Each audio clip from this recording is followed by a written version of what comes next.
Hereby call to order the May 16, 2018 meeting of the Palm Springs City Council. Would everyone please rise for the Pledge of Allegiance? Please place your hand over your heart and repeat with me. I pledge allegiance to the flag of the United States of America and to the republic for which it stands, one nation, under God, indivisible, with liberty and justice for all. Thank you. You may be seated. City Clerk, would you please do the roll call? Councilmember Holstedge. Present. Councilmember Coors. Here. Councilmember Middleton. Present. Mayor Pro Tem Roberts. Present. Mayor Moon. Present. Thank you. Okay, before we get our meeting started, I would like to ask my City Council colleagues and everyone in the audience to join with me in a moment of silence in honor of National Peace Officers Memorial Week. Let us all take a moment to remember our fallen Palm Springs Police Department officers, Gail Eldridge, Lal Larrabee, Jose Gil-Vega, Leslie Zarebny, as well as all of the many other brave men and women, public safety officers throughout our country who have fallen in the line of duty in order to serve and protect us.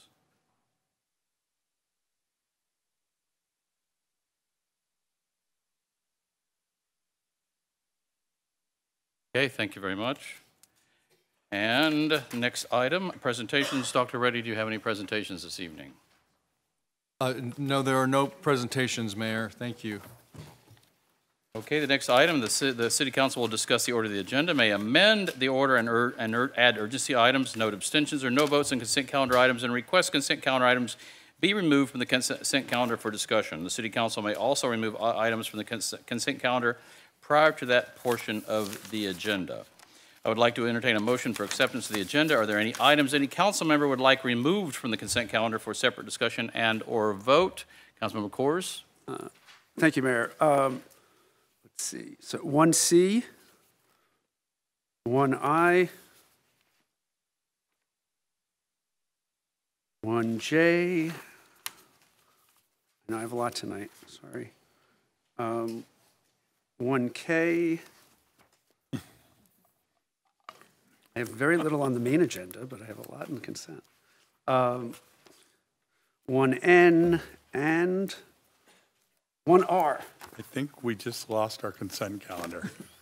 Okay, thank you. Councilmember Middleton. Some of those. Thank you, Mr. Mayor. I would add to that 1H as in Henry, and I will be recusing myself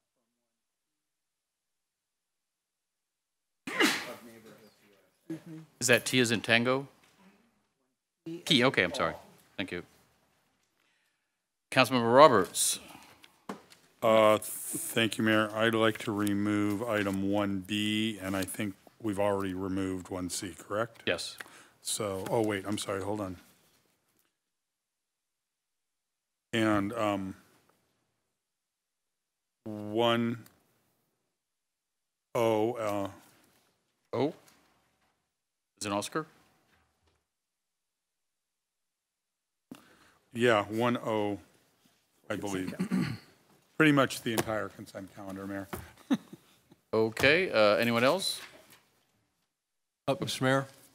Yeah, I would request an item 5C that we remove from the agenda, and that needs some actually additional refinement, and I will bring that back to the next meeting. Thank you. Okay. Do we have a motion to accept the agenda as amended with the following items pulled from the consent calendar? Wait, Mr. Mayor. I'm sorry. Excuse me. Did I miss somebody? One quick question. For the city manager, weren't there some you wanted to move from consent to new or old business? Yes, actually, they have been done so. The clerk, in the revised agenda he sent, and so those are that's new what's here? items. Okay. Those are now on Okay. old business. Okay, do we have a motion to accept accept the agenda as amended with the following items pulled from the consent calendar? 1C, 1H, 1I, 1J, 1K, 1N, 1R, 1P, 1D, 110. Sorry I couldn't get those in order, but He is simply a recusal. right, I'm sorry, recusal by Councilmember Middleton on item 1P, and we will remove item 5C from the agenda.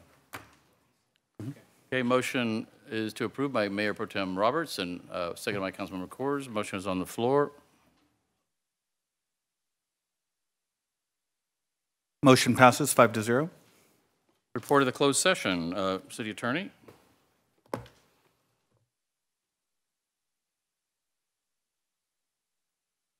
Hit the button next to it. Push it again. Welcome to our world. I'm sorry, it still said, okay.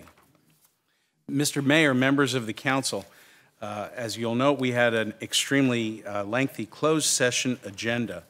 I can advise that the council did in fact take up each and every item on the closed session agenda with the exception of the 2 real property negotiation items.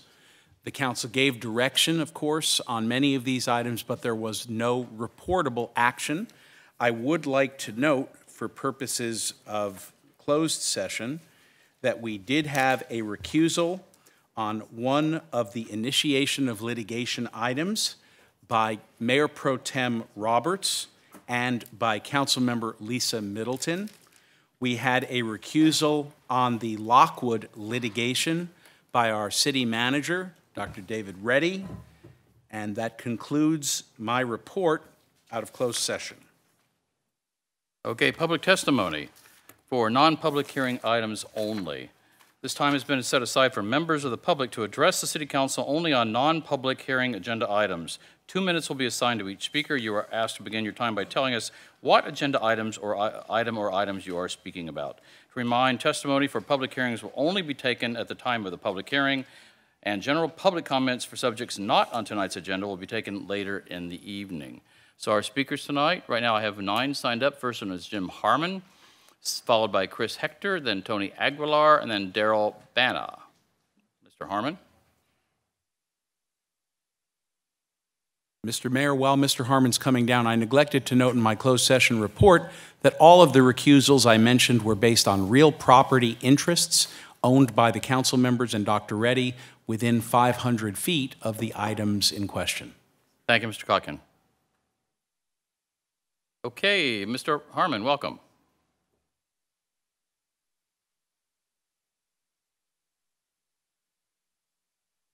Wait a minute, okay. Now you're on. Good evening. I'm Jim Harmon with VIP Motor Cars Limited. I'm here tonight on new business 5, letter A, requesting a 33 square foot sign to be installed on the fascia of our Mercedes-Benz building at 4095 East Palm Canyon. This sign will feature the AMG product of Mercedes-Benz, which is a very unique and limited product that we feel is a perfect addition to Palm Springs. We already feel that Mercedes has been a good addition to Palm Springs, and we would like to add this to our store.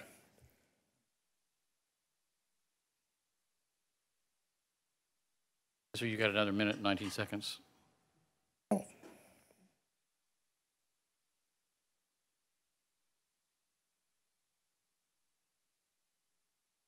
I guess at this point I'd ask if anybody has any questions.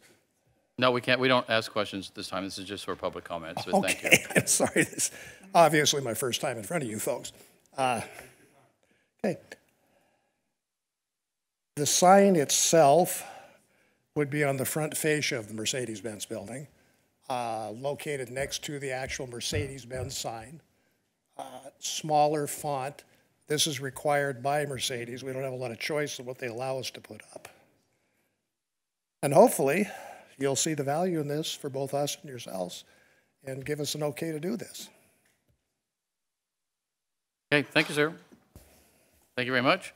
Our next speaker is Chris Hector, followed by Tony Aguilar, and then Daryl Bana, and then Luis Nolasco. Mr. Mayor, members of the council, my name is Chris Hector, representing Indigo Auto Group, and we are very excited about bringing the new Porsche store from its existing spot in Rancho Mirage to the city of Palm Springs. I think this will benefit not only Porsche Cars, Indigo Auto Group, but Palm Springs itself. This will be a new state-of-the-art facility, both in sales and service. unique in its kind is it will be represent the first new generation of Porsche. And we are here tonight, or I am here tonight, because of the sign package. We will have basically 5 signs on the outside of the building. Attached to the building will be the red Porsche letters. We will have what we call a totem that is right next to the entrance on the building, which will have a Porsche crest on it, illuminated. There will be a Porsche monument sign at the entrance to the main drive, illuminated, which will have a Porsche crest on it, and also have the Porsche letters on that sign. Next to it will be a directional sign, which just points, non-illuminated, but directs the public to where to park for public parking and service. There will be an additional service, non-illuminated sign on the west driveway that directs customers to the service drive coming in. I will be here available to answer any questions at the time it comes up. Thank you. Okay, thank you very much. Next speaker is Tony Aguilar, then Daryl Bana, then Luis Nolasco. Good evening, Mr. Mayor, City Council, City Manager, ladies and gentlemen. My name is Tony Aguilar, resident of Palm Springs for 33 years. Tonight, I'd like to comment on the proposition of Palm Springs transitioning from an at-large electoral system to a district-based system for members of the City Council, and it has merit. Before that, I handed you a copy of the statement along with a copy of the program from my star dedication, only for the purpose of you knowing how involved I've been in this city that I love so much for the past 33 years. I've done as much as I can. I'm kind of semi-retired now, but still active. District representation would provide equal representation of our various community groups, such as the Hispanic and African American communities. The present composition of the City Council is not representative of the Palm Springs community. It is my understanding that a proposal has been made to rotate the mayor's position among the City Council members. Terrible idea. Absolutely terrible idea. The mayor's position has become, in this city, a full-time job. I don't think he gets paid for the work he does. Mayor Moon was elected as mayor by a wide margin of over 1,000 votes. He was a popular candidate then. He is even more popular today as the sitting mayor. So those of the council on the council who would aspire to the mayor's office, let me suggest to you that you campaign at the appropriate time and concentrate on performing the duties to which you were elected as city council members. Many of us Palm Springs residents detect divisiveness on this council. Time to work as a team. It is time to do that, to the benefit of those of us who elected you. It is alleged that the city is having meetings and considering firing the founding members of the not-for-profit board, which has administered the Palm Springs Walk of Stars program for 26 years. Mr. Aguilar, your time is up, and the Walk of Stars is not an agenda item tonight. Well, you have a copy of my statement. Okay, Thank you very much. Next speaker is Daryl Bana, then Luis Nolasco, and then Janaya Dunlap.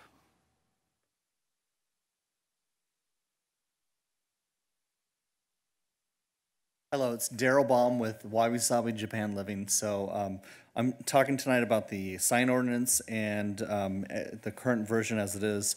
I wanted to say thank you.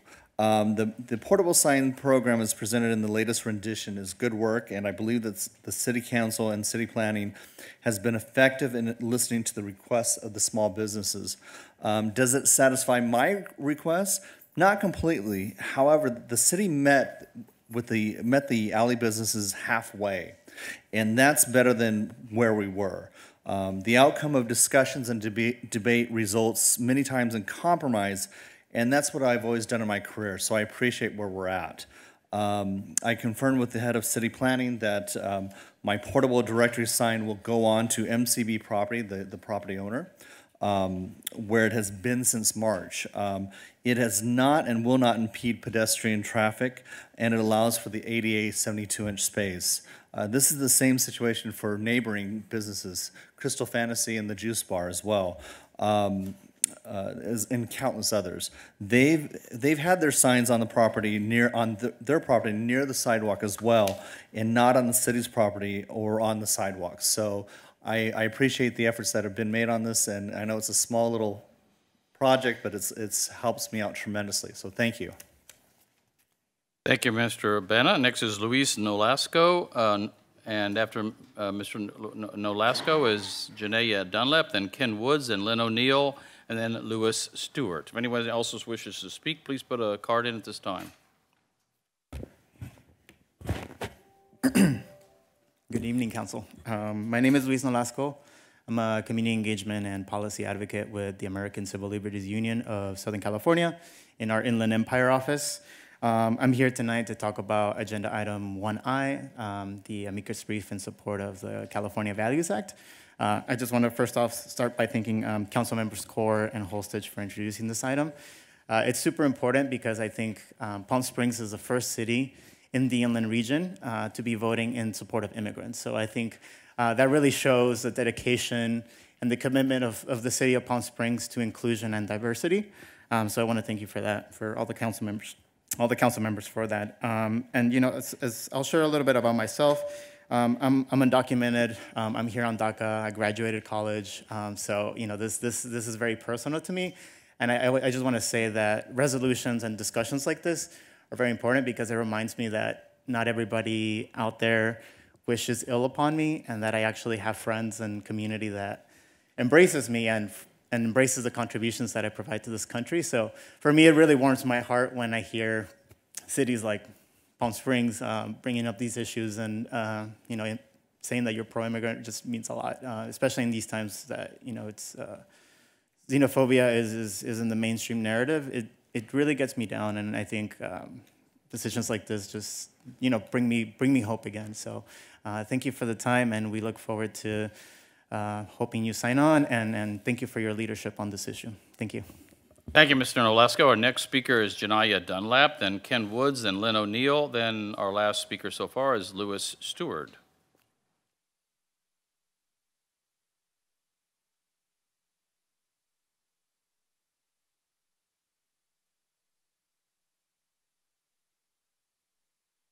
Good afternoon, City Council members. Thank you for the opportunity to speak. My name is Janaea Dunlap. I'm the Deportation Defense Coordinator with the Inland Coalition for Immigrant Justice. I work with immigrant families every single day throughout the Inland Empire region, including Palm Springs and the surrounding cities and communities.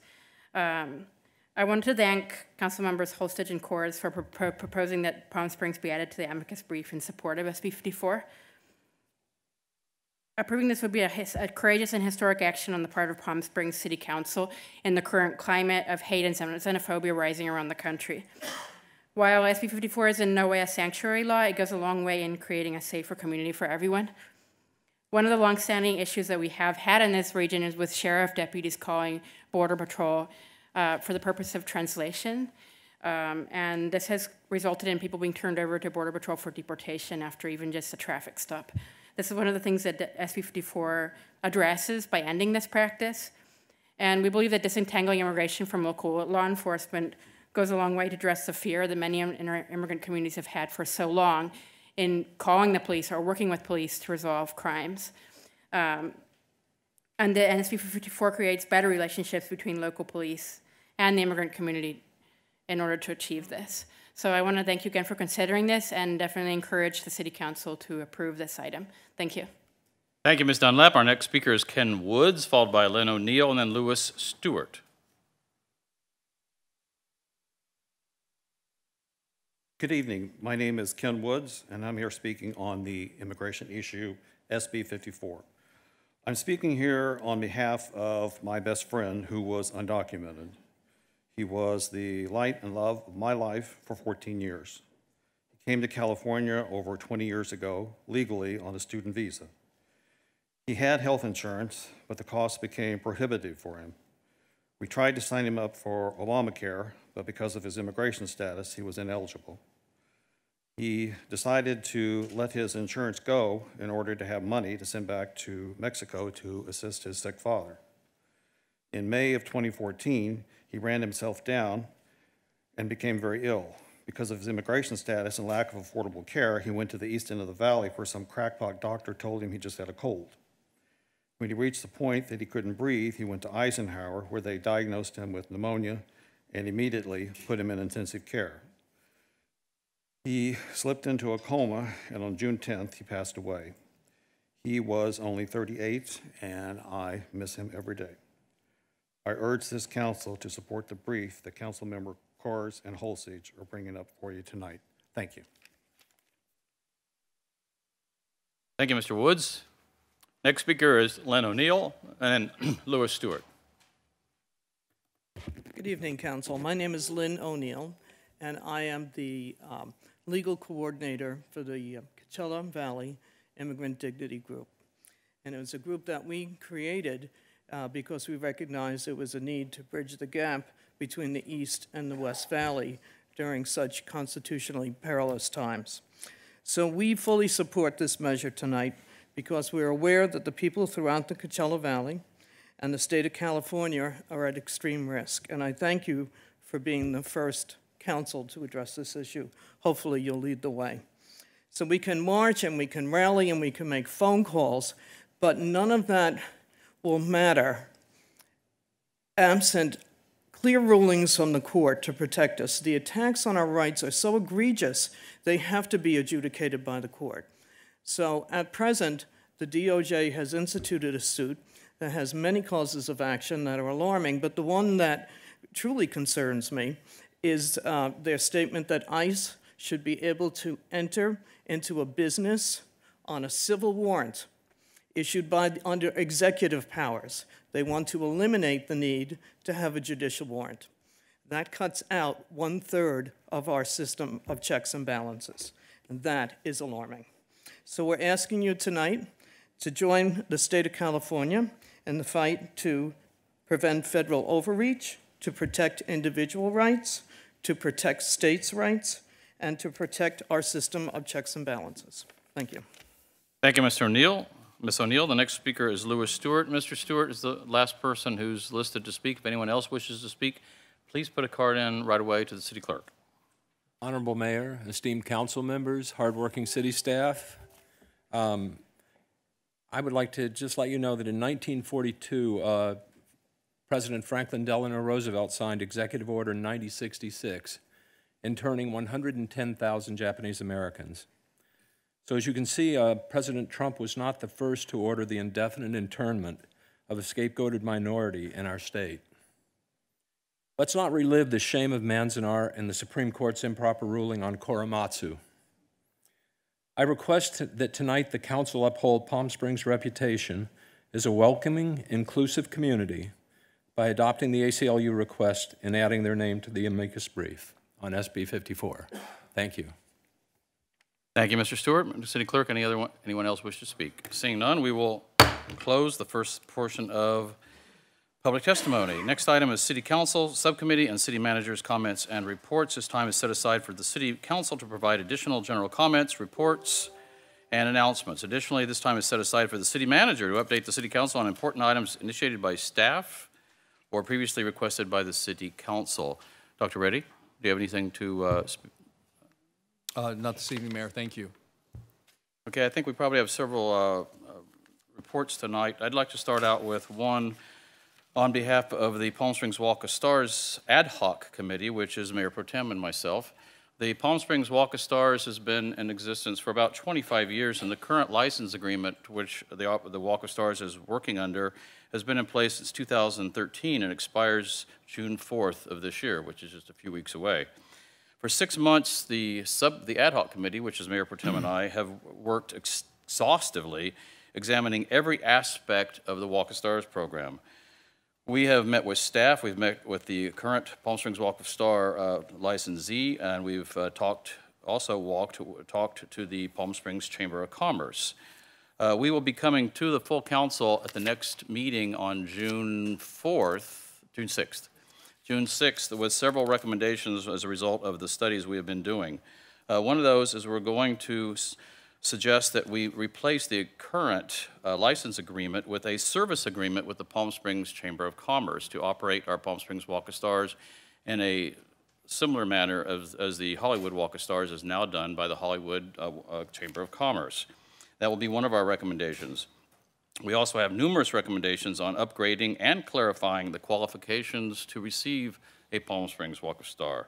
We will also be making recommendations in association with streamlining the application and approval process. And we will also be making recommendations that the proceeds from the Palm Springs Walk of Stars be put into a special fund that will be set aside to fund special events in our downtown, such as the Veterans Parade, the Parade of Lights, and other events downtown that we put on for the good of the public. Currently, the proceeds from the Palm Springs Walk of Stars goes into the coffers of the current licensee for the Palm Springs Walk of Stars, which the city does not have access to those funds. So we will be making those recommendations with a very exhaustive staff report, and we'll be coming to you at the next city council meeting with that. Mayor Pro Tem, anything to add?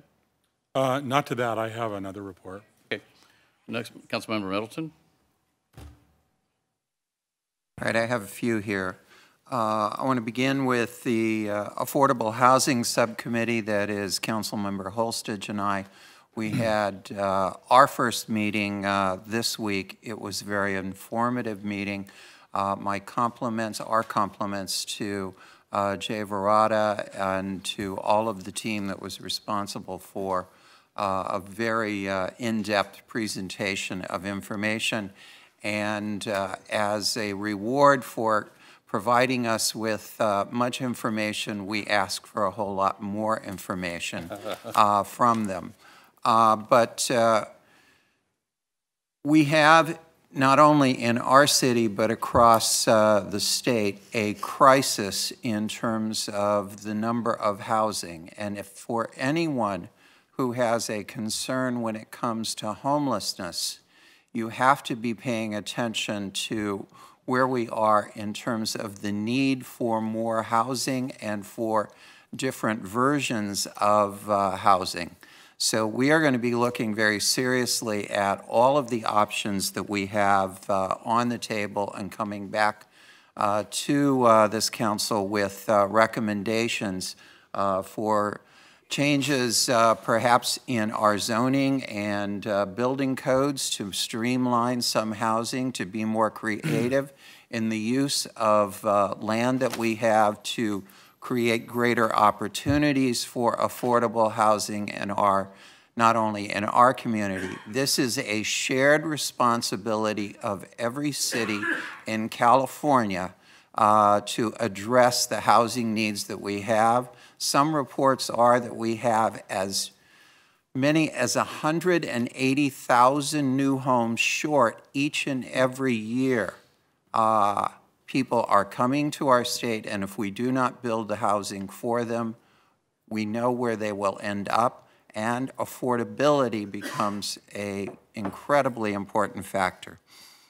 So moving on from that, I was, along with the mayor, at the Southern California Association of Governments, and there was an extremely helpful presentation on affordable housing given at that conference.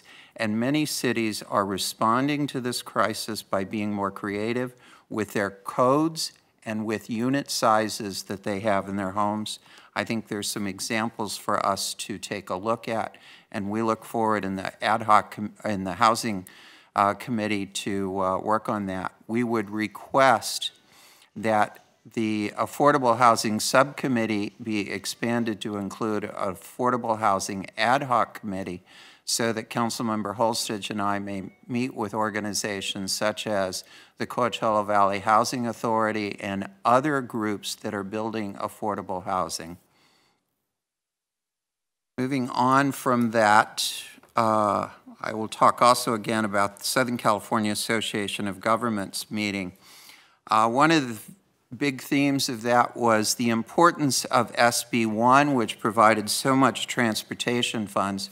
We here in the Coachella Valley think of tourism, but one of the reports that came out from that meeting is 22% of all jobs in Southern California are dependent on transportation. They are jobs in our our two ports. They are jobs that involve trucking. They are jobs that involve distribution. They are working class jobs that individuals without a high school degree can earn. We can only keep those jobs in California if we have a transportation infrastructure that supports the economy that we need. So I will be asking that we have a motion brought before the City Council to support SB 1 and to oppose any efforts to overturn SB 1. The funding that we want for our pedestrian, bike, traffic safety projects here in Palm Springs, the programs that we want to be able to repair our homes are dependent in substantial part on SB 1 for funding. Following up on another meeting that was held at the Southern California Association of Governments Conference was a presentation that included an individual who was in the city of Ventura, responsible in their code department and their building department to respond to what was the largest brush fire in the history of California, destroying literally hundreds of homes in that city. One very specific example of something that they did, and we know that we are always just a few moments away from a catastrophe in our city.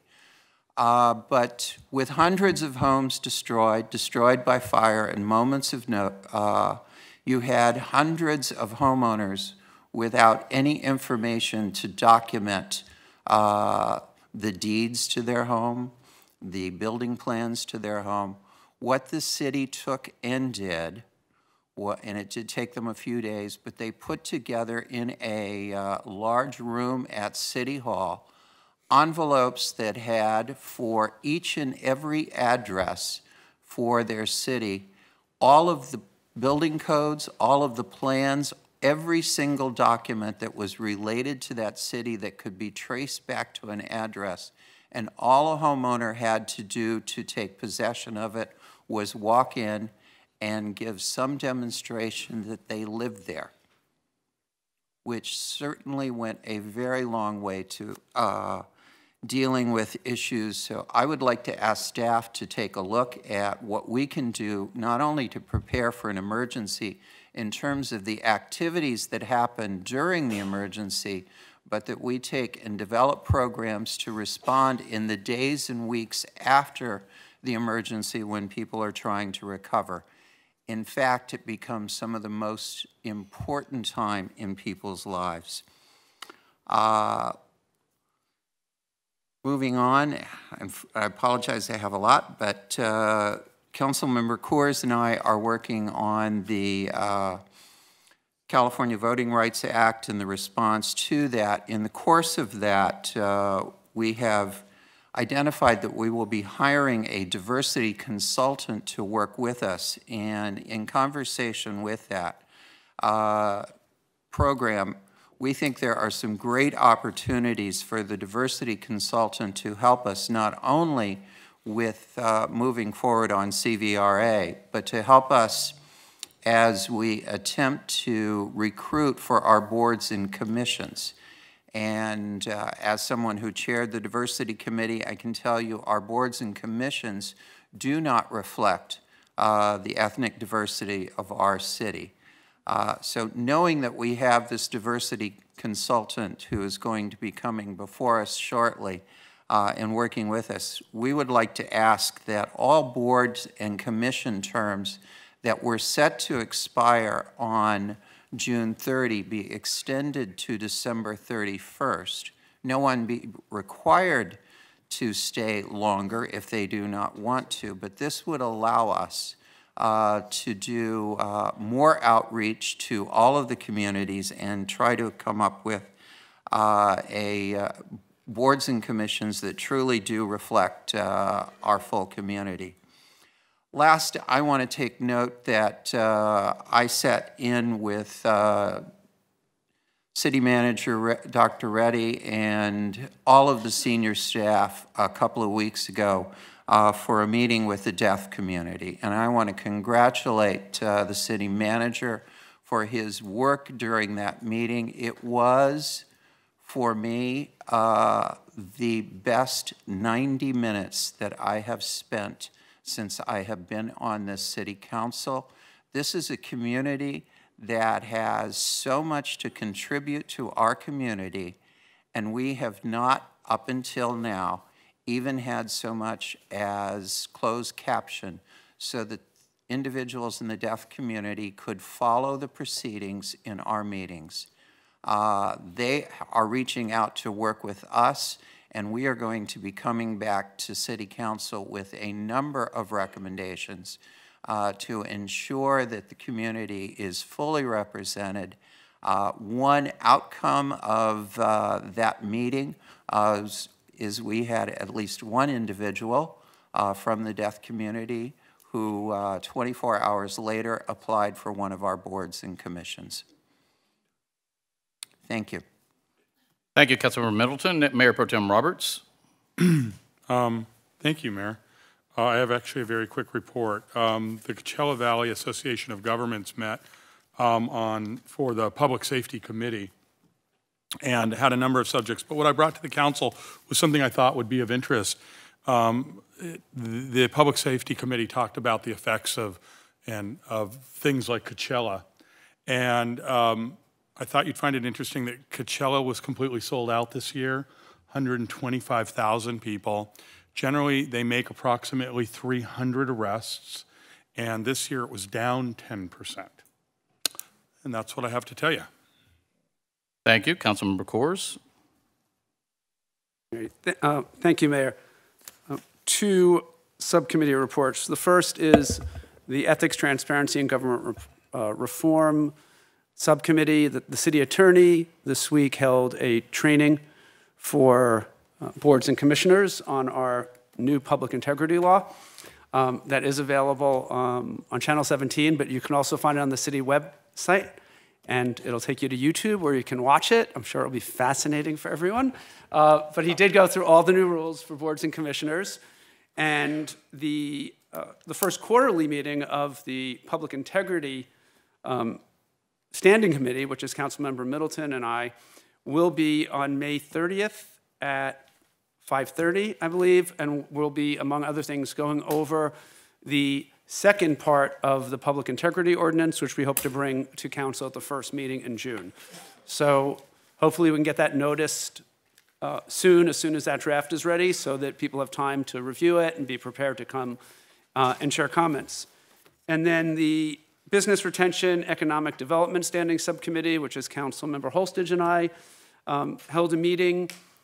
We had some really good ideas from folks. We talked about several things which we'll get to in public hearings, including changes on zoning for grocery stores, changes to cannabis, changes to the sign ordinance.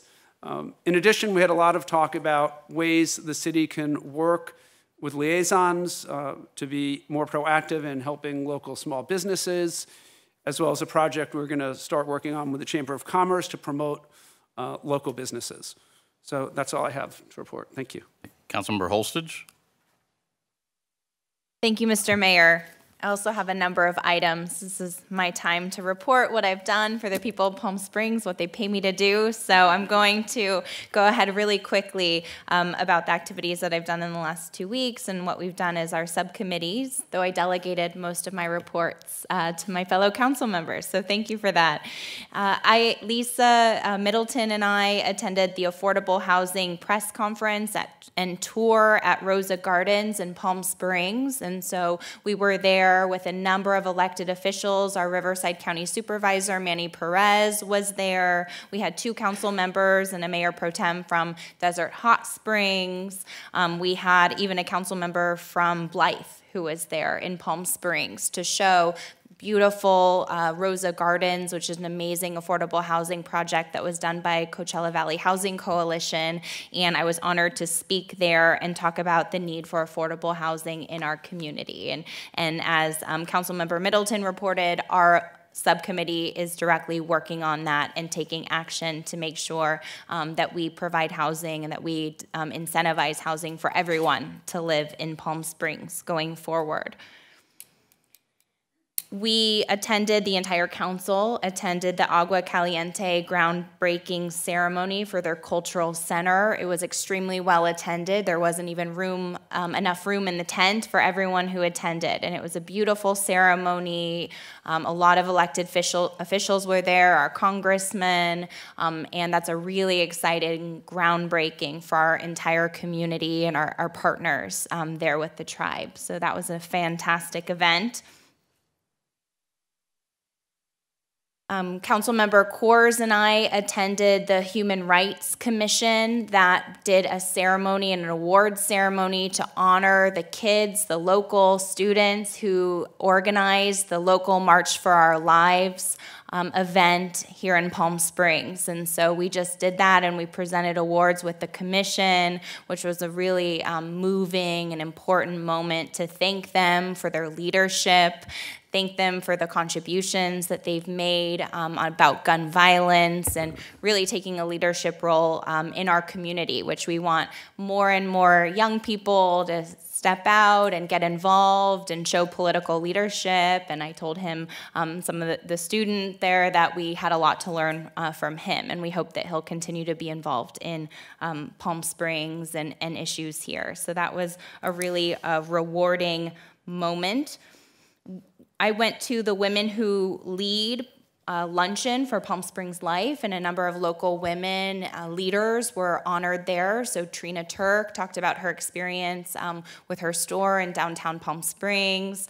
Kelly McLean, Tracy Conrad, Candace Held, Cynthia Brenning, Victory Grund, Michelle Castillo were all honored, and it was really inspiring to hear about how women are leading in our community and to be there for their awards.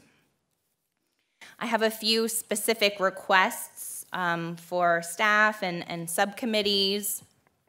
One, I want to thank the subcommittee for the Voting Rights Act, which is a fun subcommittee that I don't get to serve on or talk about unless we're in a public meeting here. Thank you for hiring a diversity consultant. That's incredibly important, and I hope that as we move forward as a city, we use diversity consultants and think about equity and inclusion as an organization, and we can look internally as well as externally when we're doing that really important work. We had, our affordable housing subcommittee had a specific request to staff to find out about or agendizing an affordable housing fund. So I know we've talked about that a little bit, but if we either need to bring forward to council so that we have a fund established, and then I'd also like that to include direction to the Planning Commission, perhaps, about when and how to include affordable housing offsets or contributions to that fund as the public benefit. And then I had a request to our cannabis subcommittee or our city attorney or staff, another fun subcommittee that I only get to watch from afar at this point, to create an info sheet and actually possibly some time from staff to do a public hearing, some update about where we are and what's allowed under our law and what's not. I actually had a council member from a different city ask me, for example, where cannabis lounges are allowed. I'm getting a lot of input from the community that there's just some confusion about I printed out our ordinance, and it's about this thick sitting on my desk. So if we could just provide some guidance to the public, especially in an info sheet that we could distribute, because we do want to make sure that we're friendly to businesses and that people aren't going to open businesses here in Palm Springs if they don't know where and how they can do it. And let's see if that's all I have. That's all I have, Mr. Mayor. Thank you. Thank you, Councilmember Holstage. One thing I wanted to add is I went to the HSPB meeting this past week and was delighted that they finally approved the colors for the Town and Country Center. And walking by there, I can see work has already started. So we're going to see that wonderful historic property at least being a little bit stabilized and being painted, and it's great. They actually reason it's taken so long, they actually went to areas that had the least amount of ultraviolet exposure, and they went down to the basic material, and they did spectral analysis to figure out the original colors. The Town and Country was painted in 1948. So that's one reason it's taken quite a while. So I think it's really exciting to see we're going to see that touched up. And also, one question I wanted to ask, one of the questions I get the most when I go around town to neighborhood association meetings is the Cameron project. And I was wondering if we could get a quick update for the public on what's happening with that. Mr. Mayor and members of council, on the Cameron project, the last time that you saw that was relative to the subdivision improvement agreement and extending it. As a condition of approval of that, you required them to submit a landscape plan to be reviewed with the adjacent neighborhood. A neighborhood meeting was held on April the 21st. First, the neighborhood gave comments on the landscaping in terms of what they wanted to see. The applicant submitted a landscape plan to us last week. There's a couple of corrections that they need to make. We anticipate taking that landscape plan to the AAC for review in the month of June. We will do notices to the neighborhood so that they have the opportunity to attend and comment on that plan. Okay, for the public, I should have clarified. The Cameron project is that large tract of land right across from the old Magruder, along Palm Canyon and Mesquite, isn't it? So how many acres is that? I'm going to say it's approximately 13 acres, I'm guessing. So for people that weren't familiar, it's very visible, and the people in that neighborhood keep asking me questions on that. Okay, anything else for councilmember comments? Okay, next item, let's get to the consent calendar. I will entertain a motion to accept the consent calendar without items. And I have a quick question. Councilmember Coors, I wrote in my notes that you pulled 1R, but there is no 1R. Did I make a mistake? I must have. I had that you pulled 1C, 1I, 1J, 1K, 1N, and 1R, but there isn't an R.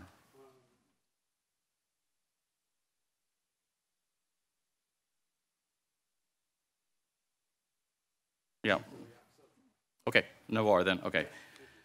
Okay, I will entertain a motion to accept the consent calendar without items 1C, 1D, 1H, 1I, 1J, 1K, 1N, 1O, 1R, and Councilmember Middleton will be recusing from item 1P.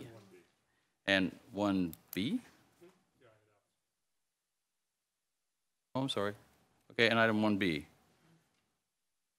Missed that one.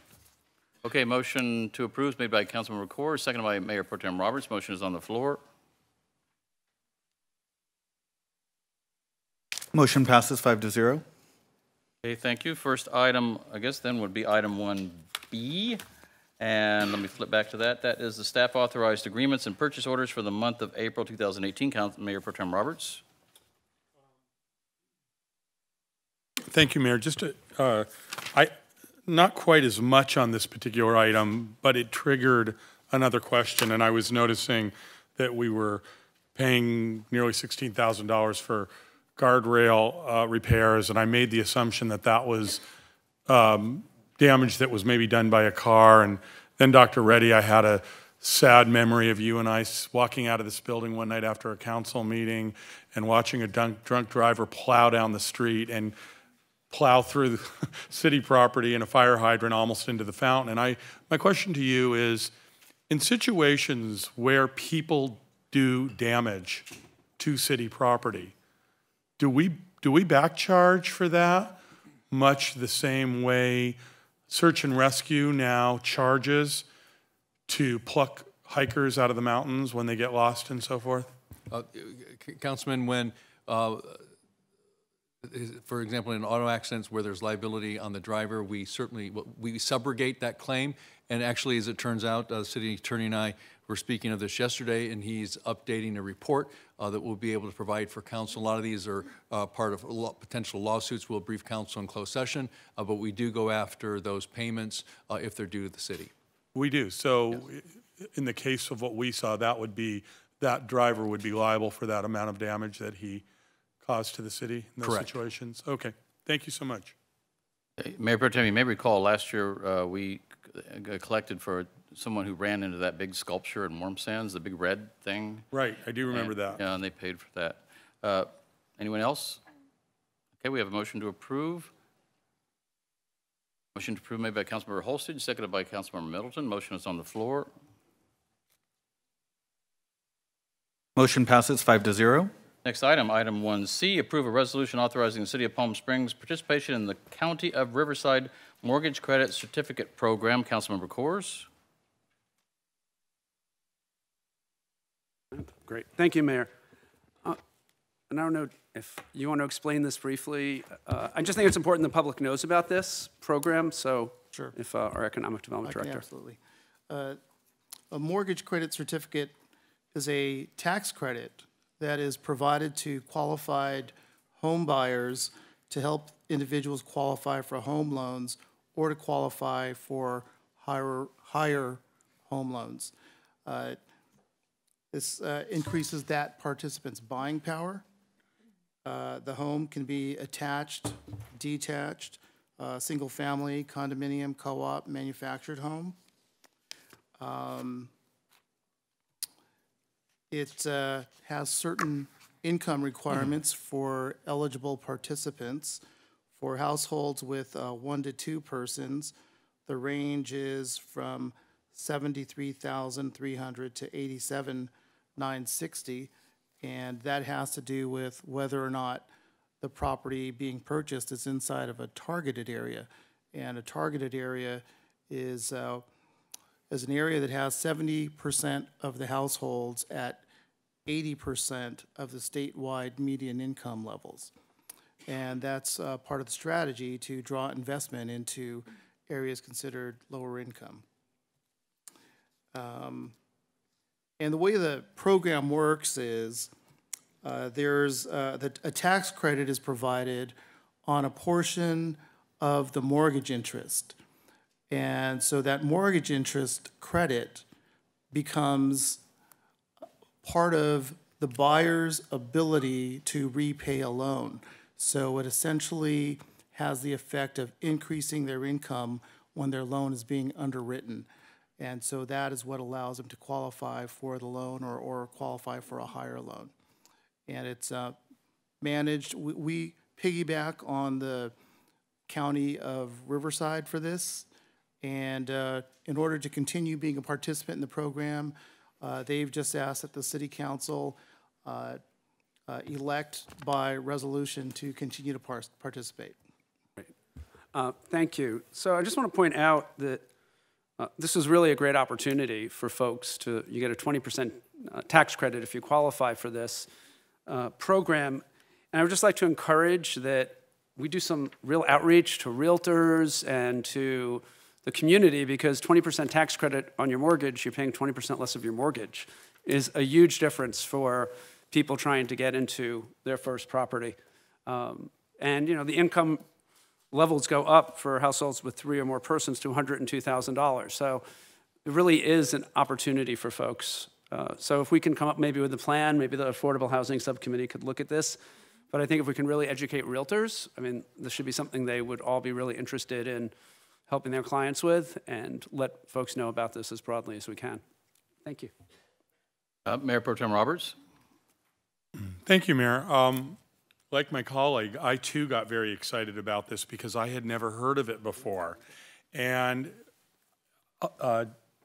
Councilman Coors brought up some of the things I wanted to talk about, meaning how do we broadcast this. But then I got to thinking that there are probably some other great benefits, and I know that are offered through city or through our associations. And although we live in a world of a World Wide Web, I think so much of it gets lost. And I was wondering if maybe with, through our communications director, we could come up with a way of maybe more regularly talking about these amazing benefits that are available to the public. You know, we are, or I should say, I've been working with the Health Foundation's CV HIP program, which is going to be this great new resource that we're going to help promote, which will go countywide offering very inexpensive or free resources and all types of resources, medical, housing, you name it. And they put together this comprehensive resource and thought, you know, they're going about it the right way. They're doing a whole PR plan to get this out. And I've been involved with it since the beginning, and it's been sort of a pet project for me. But I bet if I sat down with the great Dr. Reddy, he could tell me probably about 20 or 30 programs like this that I wonder, I mean, a page on our website might be nice, but I'm wondering if there are other ways we can broadcast these amazing benefits to the people who need them the very most. Anyway, so enough with grandstanding, but there was a question in there, and are there ways that we can corral some of these great ideas and then broadcast them better? Maybe, again, using our TV station. Maybe that could be a commercial type thing that rolls between our fascinating meetings. Councilmember Holstage? Thank you, Mr. Mayor. I also got overly excited about this and sent about 10 questions to city staff today, so thank you for answering those. And those were exactly my comments as well, that I know we've participated in this program for 10 years. This is exactly the type of program that we want to be engaged in to support moderate income people to be able to afford to buy a home here in Palm Springs. We hear a lot from the community that we want to support families and people on fixed incomes, and this is a great program. So I raised a number of questions that it seems like participation here might have been low in the past, and some of those questions about how we can do better outreach to the realtors, mortgage brokers, people who will automatically, I mean, that will help them do their business as well because they'll be able to better sell homes and condos. It sounds like it doesn't just apply to single-family homes. So maybe this is an issue that our Affordable Housing Subcommittee could take on if Lisa wants to do that, and we can talk more about outreach. And I'd like to see, I had asked the comparison numbers, how many people are engaging in this program from Cathedral City or Desert Hot Springs or our neighbors, so we can compare what the average use of this program is and see some of the best practices of getting the word out. For example, I saw in the staff report that we could publish a public notice in the newspaper, but if we spent that money on Facebook advertising or pushing out our message in other ways, it might be a lot more effective to reach that target market. So this is one of the things, especially as you join City Council, you learn about all these amazing programs that the city really is doing on a lot of these issues, and we just need to better get the word out to the community so that they know then they can participate in these types of programs. So thank you for staff for all your work on this. Anyone else? Okay, motion to approve made by Councilmember Coors and seconded by Councilmember Middleton. Item 1C.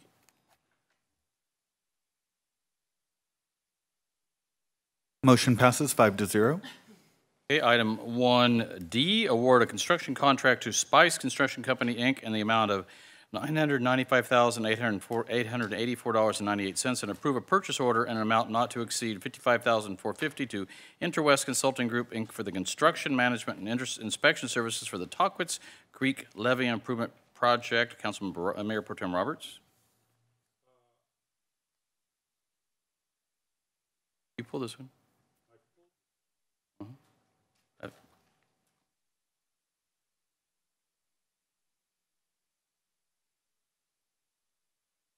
No, this is, which item is this? I'm sorry? D.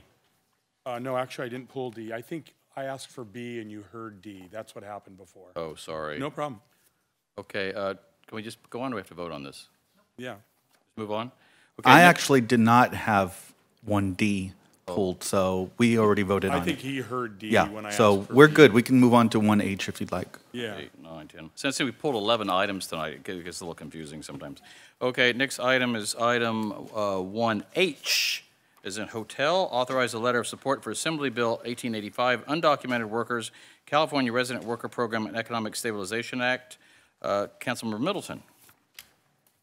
Thank you, Mr. Mayor. I wanted to pull this bill just because I wanted to make sure that we had a vote where every one of us could express, hopefully, our support for what I think is an incredibly important bill so that California can try to move forward to help work with both our farm workers and those who are in the farming industry to ensure that we have a sufficient number of individuals to grow our crops, to pick our crops, and to provide the food that all of us eat.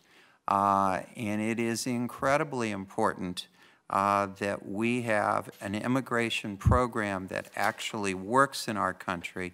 Unfortunately, Washington, D.C. is broken, and Sacramento is having to step into the breach and create programs that allow for industries to continue and for farm workers who do unbelievably difficult work in terrible conditions to at least have a safe and clean place to go home to at night. Councilmember Holstage. Thank you to Councilmember Middleton for that summary. I think this bill is incredibly important, that the City of Palm Springs takes a leadership role in standing up for undocumented workers who are the backbone for our local economy, especially in the service industry here in Palm Springs. So thank you to the council for considering this. I would ask the city clerk that if we do approve this, if we could send it immediately, because I believe today was the deadline. And I would also be interested to know how we can CC other agencies when we send letters like this, or let other governmental entities or cities know so that they could maybe follow our lead in supporting bills like this that are so important to our regional economy and our regional community. So we can talk about that maybe moving forward. But if we could send this out today if it passes. Thank you. Okay, thank you. Anyone else wish to speak? We have a motion to approve made by Councilmember Middleton and seconded by Mayor Pro Tem Roberts. Motion is on the floor. Motion passes 5-0. Next item, item 1I, is in India. Councilmember Coors, amicus brief in opposition to the Department of Justice lawsuit against the state of California as it relates to Senate Bill 54, Assembly Bill 450, and Assembly Bill 103. And please note there is a revised staff report on this evening. Councilmember Coors. Thank you, Mayor. And I want to really acknowledge the City Attorney's Office and your paralegal for the revised staff report, because it provides people information on what the three bills that the brief is covering do. So what this item is for Palm Springs to become, I believe, the first and only city in Riverside County or San Bernardino County to vote on whether to sign on to amicus brief in the lawsuit that the Trump administration has brought against California for taking actions to protect immigrants in our state. And there are three bills in particular that California passed to show our support for immigrants, but also make sure that immigrants feel safe in California. This council has taken actions as well to pass laws to achieve that. And just really briefly, what the three bills are: Senate Bill 54, which is the California Values Act, also known as the California Sanctuary Law. And it prohibits state or local law enforcement from using funds to enforce federal immigration laws. We use the funds for our own policing. It prohibits a number of things. Law enforcement can't ask people their immigration status. They can't detain people beyond the time that they are serving for immigration officials, and a number of other things, including not sharing immigration information with immigration authorities at the federal level unless that information is publicly available. Assembly Bill 450, and I want to touch on these two because people are not as familiar with those, but Assembly Bill 450 really deals with ICE and the Federal Immigration Services showing up at workplaces, and we've seen it here in the Coachella Valley. And so it prohibits allowing them in without a judicial warrant. And that's really critical, because otherwise they're going to show up without a warrant and detain and deport people. The other is Assembly Bill 103, and this prohibits the state and local agencies from contracting with the federal government to detain immigrants, and also allows the state attorney general to monitor federal immigration detention facilities, making California the only state that is engaging in that behavior. And so the state of California is really stepping out to take a leadership role in this country to make sure that immigrants, whether documented or undocumented, are safe and are protected. And this is critical. It's critical for families. It's critical for all of these individuals who are so scared right now of what the Trump administration is doing. It's critical for our law enforcement, because if people don't feel safe with law enforcement, they're not going to come forward and report crimes, and they're going to be targeted for criminal behavior. They're not going to participate as witnesses. So I really appreciate Councilmember Holstage actually brought this to my attention, and we both worked on this together. We both read the brief, which is really excellent. Today is the last day to sign on to the brief, so we appreciate getting it on the agenda. And I think it's a really important step that Palm Springs really send a message to our immigrant community and beyond that we're going to stand up for everyone's rights who live here. Thank you. Thank you. Councilmember Holstage. Thank you, Mr. Mayor. I think Councilmember Coors said it quite well. I want to thank everyone who's here today, people who spoke in public comment. I know Ken Wood spoke, and that was an incredibly powerful personal experience that was very, very moving. Thank you to Luis Nolasco for bringing this to our city to ask us to join in the ACLU of Southern California's brief and their work on this, which is in partnership with a lot of great organizations that are working on the ground on immigrants' rights every day. So thank you for bringing this forward, allowing us an opportunity to be involved in this fight. You know, I always speak from my personal experience on this issue because these are, as Luis shared, real lives for people in our community. You know, this is a local issue. It's important for Palm Springs to take a stand. We're not up here grandstanding about politics. I've personally worked with people in our community who have been arrested by ICE at their workplace. I worked with, actually, the ACLU with a student who was taken from high school and had ICE working in partnership with local law enforcement to take them from high school and immediately have them leave the country and to never come back without their parents' involvement. So this is a local issue. It's a public safety issue. It's a social justice issue. You know, it matters that people, immigrants, feel safe, that they can come to City Hall, that they can go to court, that they can report crimes to the police.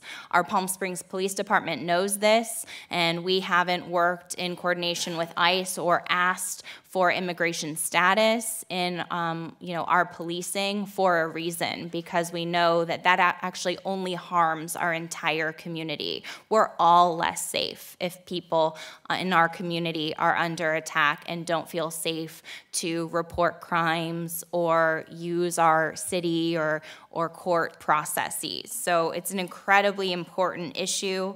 I'm grateful for the opportunity to work on it and take a leadership role as a city. We're here to stand up for California values. We're here to stand up for Palm Springs values. And for our entire community. I've said from this dais before that immigrants and undocumented immigrants make significant contributions to our local economy, to our communities.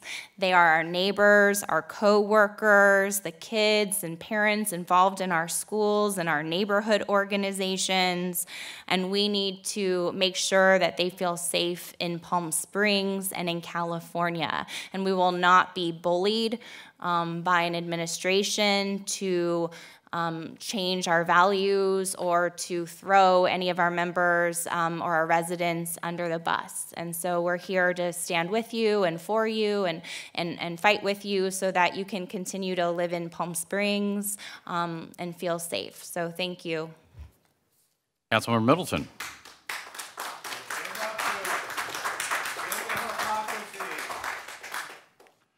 Councilmember Coors and Holstage didn't leave me much to say, but I certainly want to thank them for the work that they've done and for their eloquence this evening.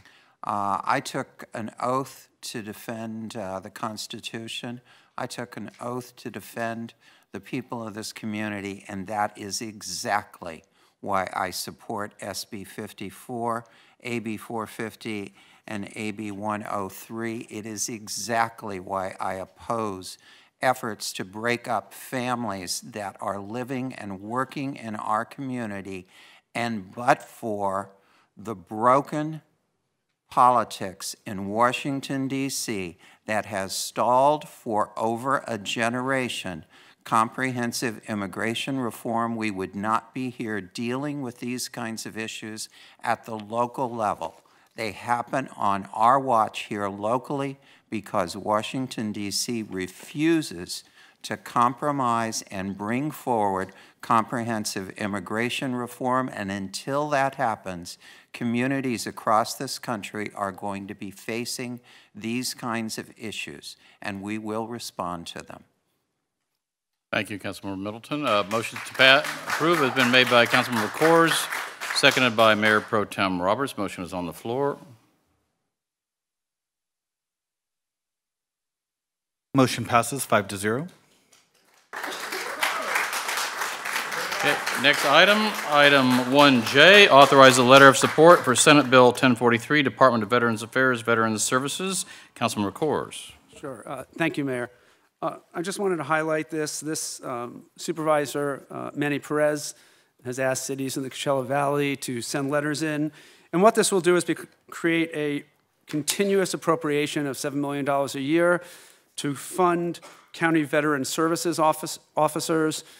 Those are the folks who really work with veterans to get federal, state, and local benefits. It's just a really important bill. I just want to highlight it for folks because if you can send your own letters in to our assembly member and senator, I think that would be really helpful because they need to hear from folks that anything that costs money in Sacramento is always a hard thing to get through, but making sure we have people to get benefits, which will total a lot more than this allocation, is really going to help our vets who deserve everything we can do to help them.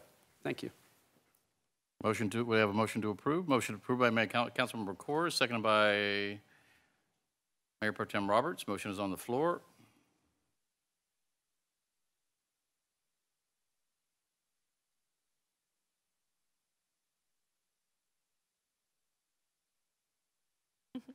Motion passes 5-0. Okay, please note that item 1K has been moved to the main agenda item under new business. Item 1N, second reading and adoption of ordinance number 1956 of the City of Palm Springs, California, making minor modifications and corrections to section 93.20.00 through 93.20.13 of the Palm Springs zoning code relative to the city's sign ordinance. Councilmember Coors. Thank you, Mayor. The subcommittee, Councilmember Holstage and I had been working with Director Fagg on some modifications. Mostly, I think, can be in the guidelines that the administrative guidelines he's working on, but I wanted him to share them, if you would. Certainly, and actually, let me just back up and go back to the City Council meeting of 2 weeks ago. There were two recommendations made. Councilmember Holstage had requested a minor modification to section 93.20.04. We've made that change. And then Mayor Pro Tem Roberts had requested that we allow portable signs to be used as directory signs for businesses that don't have visibility to Palm Canyon. We've made that change as well to the proposed ordinance. Following that, in the Business Retention Subcommittee that the Council Subcommittee had last week, they had requested that we also make a change for open and closed signs to adjust the ordinance so that business owners would be able to have an open or closed sign at each entrance into their business. And so that's a rather simple change to our ordinance. We actually only need to change one word in section 93.20.05 to be able to do that. And so again, that's a simple change that we can easily make. As Councilmember Coors has indicated, the subcommittee also requested some further clarifications in the administrative design guidelines relative to the portable signs and the placement of portable signs and maintaining the open sidewalk. And so we'll be updating our administrative guidelines to reflect the changes that we're making to the ordinance this evening.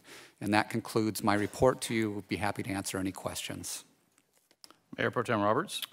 Thank you. I didn't pull this item, but Director Fagg, my question to you has to do with the open and closed signs. So going back too many years that I really want to admit to, sitting on the Planning Commission, I think it was even before you got there, Lisa, I think it was Doug Hudson. Sorry, I'm going down memory lane. We had a discussion before, I think even you were here, Flynn, about the proliferation of these open and closed signs that are really loud and blinking and swirling and spinning. And I know that our sign ordinance doesn't allow that. And yet these signs are very inexpensive. You can pick them up at Home Depot and all these other places. And, you know, the last thing I want to do is create more headaches for our businesses. But I've had a number of people ask me about these signs because some of them are really bright and obnoxious. How do we handle that? Or do we handle that? Or do we enforce on that? Or have we kind of let it go because they're small signs? I just wondered if you've been faced with questions on this. I haven't been faced with questions recently, but I know that it hasn't been a concern in the past. We do have the ability to enforce on that. There's general language in our sign code about flashing or blinking signs, and so that would be the way that we would be able to regulate that, is through language that we have existing in the code. The only thing that's proposed this evening is to allow one of those signs at each public entrance into the storefront or the business. Which is what concerned me, because we're now allowing more than one of those signs, so it could get really loud and ugly. Yeah. So again, through enforcement, we can control that. Thanks so much. Councilmember Holstage. Thank you, Mr. Mayor. I also didn't pull the item, but I just wanted to speak to that issue specifically. A business owner who came and owns a larger space came and asked us, our current ordinance, the way it's written, if you have two different entrances that are far apart, you can't have an open sign on the door. And so that was her request. People who come to our subcommittee meeting, we included that recommendation here, and so I value the history there. You know, we could, I don't want to over-legislate this thing, and we've really regulated it a lot. Councilmember Corrs and I walked downtown Palm Springs when it was about 90 degrees outside, so we've really done a lot of work on this.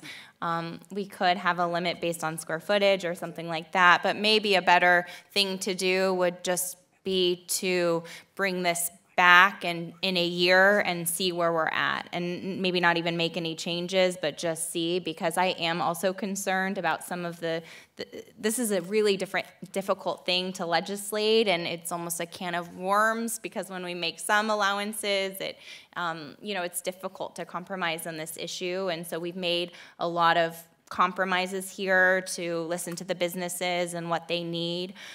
You know, it's going to be difficult to have a lot of these signs in our public right away, and we want to make sure it's safe and that it's not unduly burdensome on staff. That's one of my main concerns as well. So that's why we had included it, and based on that specific request. And I think it makes sense if you have two doors that you'd have an open sign on each, so people know that they can come in. So those are just my comments about that issue, and you know, maybe you can use your discretion about if it becomes a problem, that you would bring it back to us and we can make modifications at that time. Thank you. And just to clarify, I wasn't asking for modifications, and I have no issue with multiple open and closed signs. It's the signs that people are using, and my concern is it starts to set precedent. Our sign ordinance has always excluded blinking and spinning signs, and so I was just a little concerned that we were starting to see that a lot more than we have in the past. Sure, and this gets to a point too where you probably do this, but having a quick info sheet for businesses so that we can give clear and concise information about what's allowed, so people know that they can't have those signs that are restricted. Okay, thank you. Motion to approve it has been made by Councilmember Corrs and seconded by Mayor Pro Tem Roberts. Motion is on the floor. Motion passes 5-0. Thank you. That concludes our consent calendar items. Now, next, we go into public hearings. We have 3. The first public hearing is, no, actually, we have 2. One of them is being deferred. First item, item 2A, request by the City of Palm Springs for a zone text amendment to revise Palm Springs zoning code sections 91.00.10 and 94.04.00 to allow administrative approval of agricultural structures in the E1 energy industrial, it should be EI, energy industrial zone, and M2 manufacturing zone. Staff report, please. Mr. Mayor and members of council, this item comes before you this evening out of a recommendation of the City Council Business Retention Subcommittee. I hope I got the name of the subcommittee correct on that.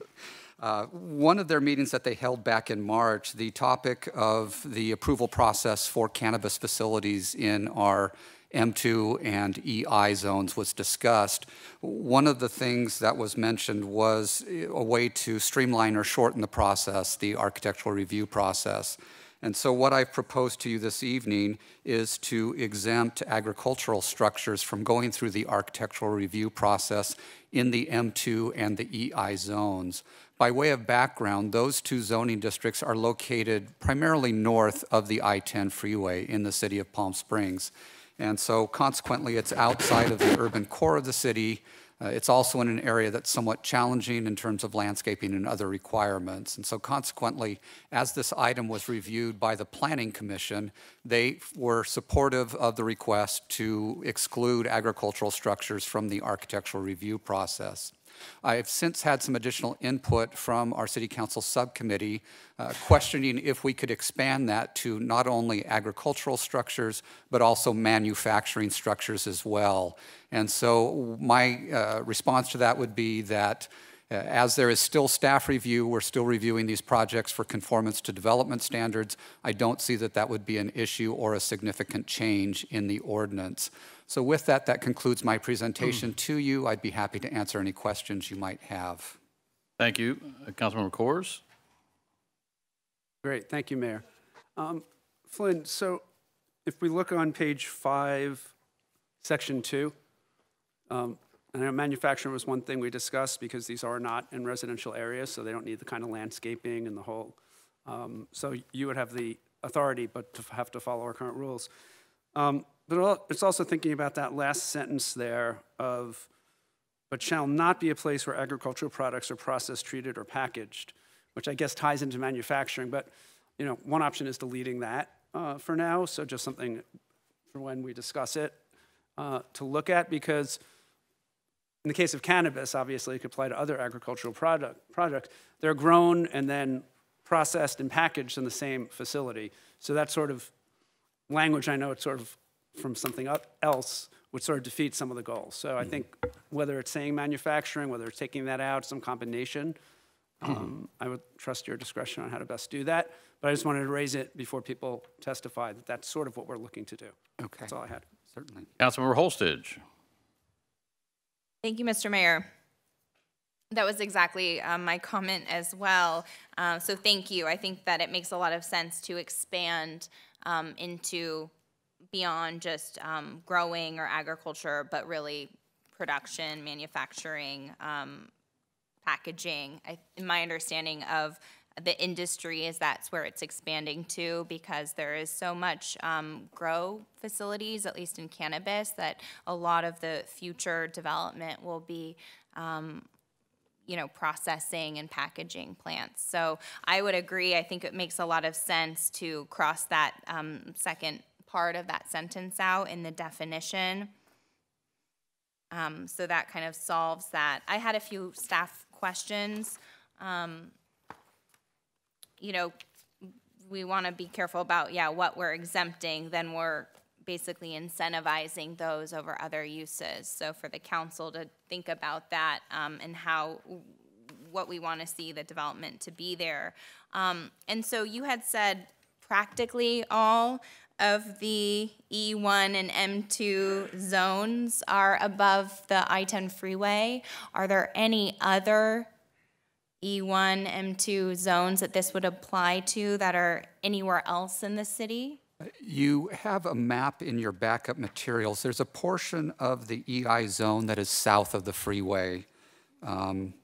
And so that would also be included, but it's north of the railroad track. So again, it's a rather confined area around the interstate.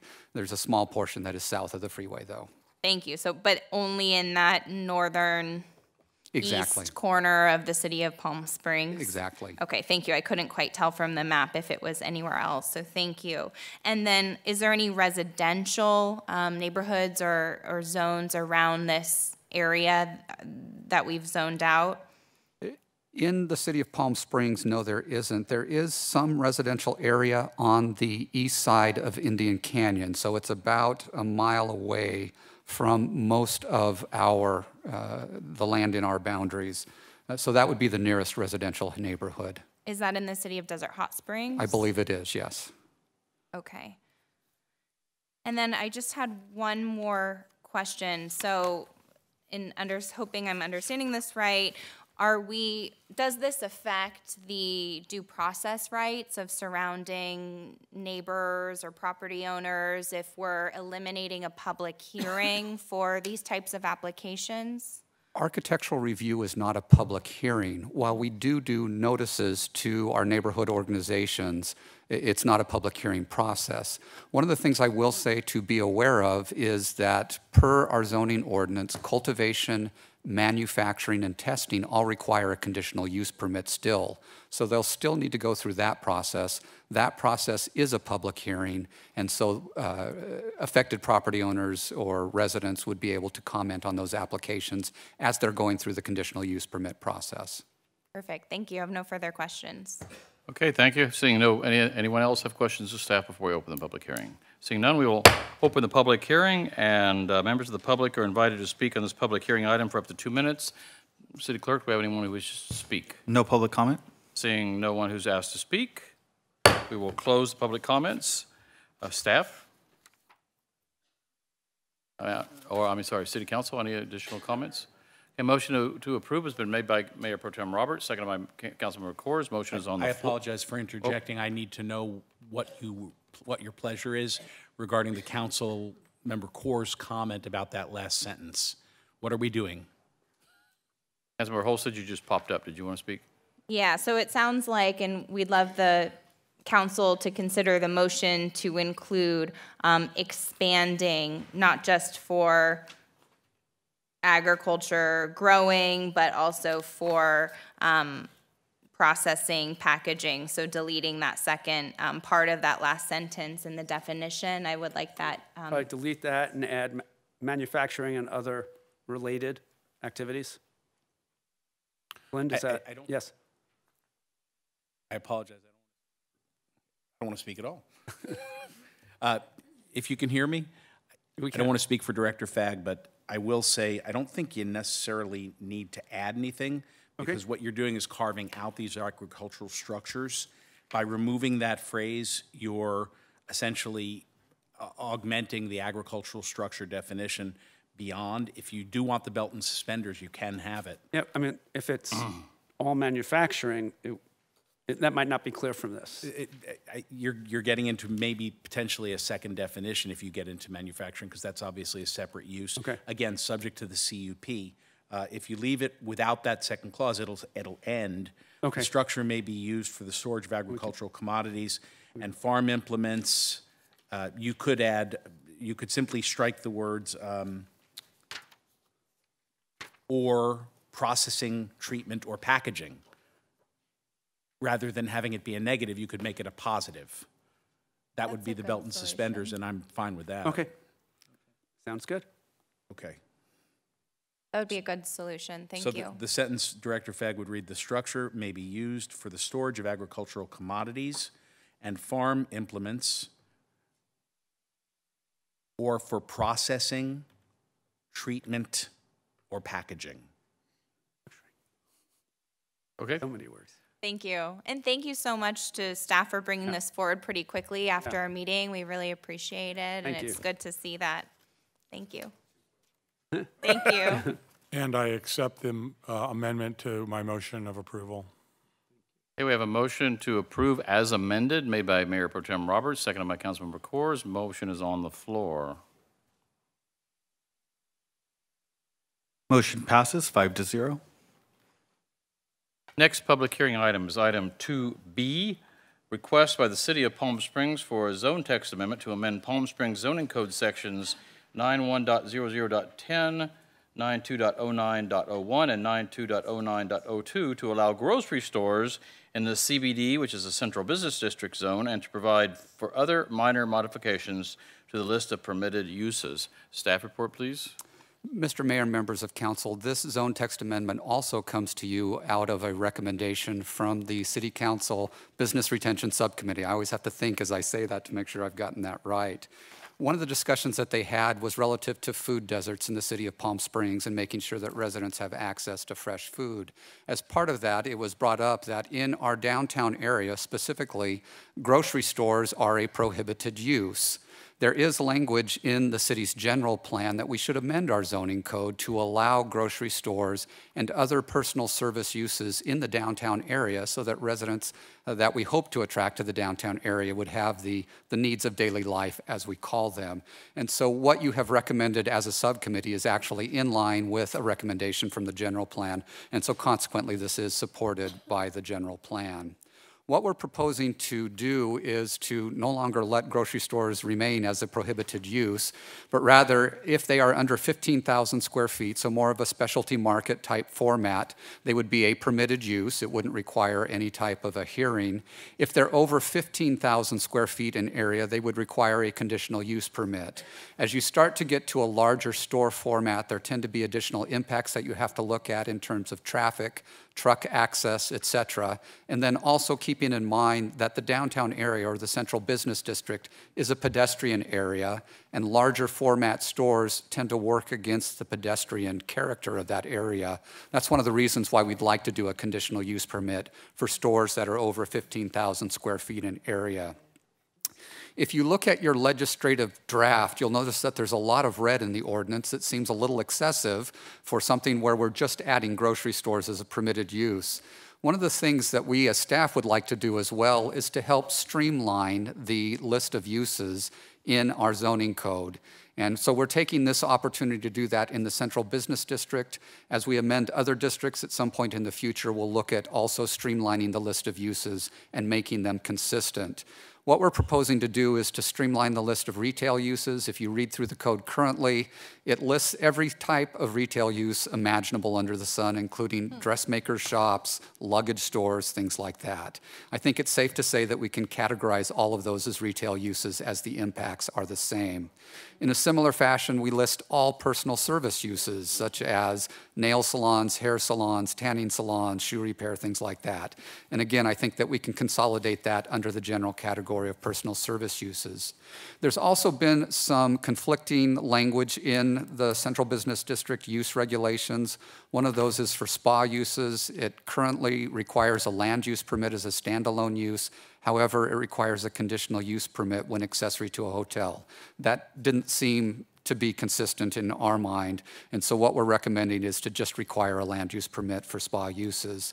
The same thing with bicycle rental. For one reason, it was a land use permit. Another section of the code, it was a permitted use. And then finally, we have some language about ground floor office use limitations. It was a little bit confusing for both the public and staff, and so we're proposing to clarify that language. Now, since staff got into the ordinance, the Planning Commission also felt the need to get in and make recommendations as well. These are their recommendations that they have forwarded to you as the City Council to consider. First, going into the concept of large format retail stores, they had a similar concern looking at large grocery stores if there were any other large format uses that they should require a conditional use permit. The idea being that we want to keep the pedestrian character of the downtown area.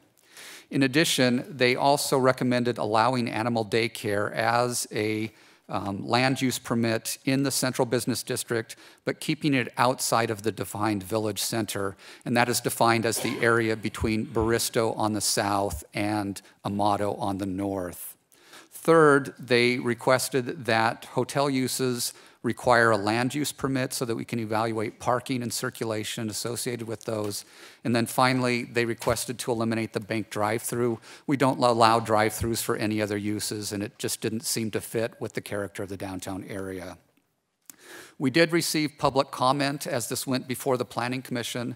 There was a request, and you'll see that in the backup that you have associated with this item, to allow animal kennels in addition to animal daycare, animal kennels being overnight stays. The Planning Commission considered this issue. They considered the public comment that they received associated with it. Ultimately, their recommendation was not to allow animal kennels in the downtown area. They felt that that use was more appropriate in our industrial areas or our heavy commercial areas. And so ultimately, they did not go with the public comment request on that. That concludes my presentation. Again, that was rather lengthy for what is relatively a simple change. I'll be happy to take any questions you might have. Thank you, Director Fagg. We have questions of staff. Mayor Pro Tem Roberts. Thank you, Mayor. Director Fagg, a question and a comment. First, a comment. I'm glad to see this change is coming, and it looks like you're getting excited about upcoming zoning changes as you're already starting to clean things up. And it occurs to me that when we rewrote the specific plan for the downtown project, we were very specific about wanting a grocery store. So I guess this is the backup zoning that we needed for that. Actually, the specific plan is independent of the uses permitted in the central business district. So our very direction on that kind of overrode that because it's a specific plan? Correct. Got it. So that could have happened anyway. Yeah. Okay, and then I found this to be fascinating, specifically the conversations on the Planning Commission with respect to animal kennels and I forget what else was described, but my only question is, would an animal kennel also be defined as boarding of animals? Correct. So I don't know who spoke at that meeting or who made that request. I'm wondering if it was the new Posh Pet place or whatever it's called, right, on North Palm Canyon. And I'm wondering if we have nice high-end places like that that are doing some overnight boarding, why we wouldn't allow that. Are we concerned with noise issues or that there might be barking or things like that? So even in the inside, we wouldn't allow it on an indoor kennel? Correct. That was the recommendation of the Planning Commission. We did consider, was it possible or would it be possible to, further insulate the space? You also have to take into consideration in the downtown area, we have entertainment, which may impact the animals in the kennel as well. So it's actually a two-way street as you consider the issue. In addition, with the overnight boarding, you have additional concerns relative to the disposal of waste. Also in the downtown area, it's helpful to have some type of outdoor exercise space when you are boarding animals for any period of time, and typically that's not something that you'll have in the downtown area. So there were other factors that they considered.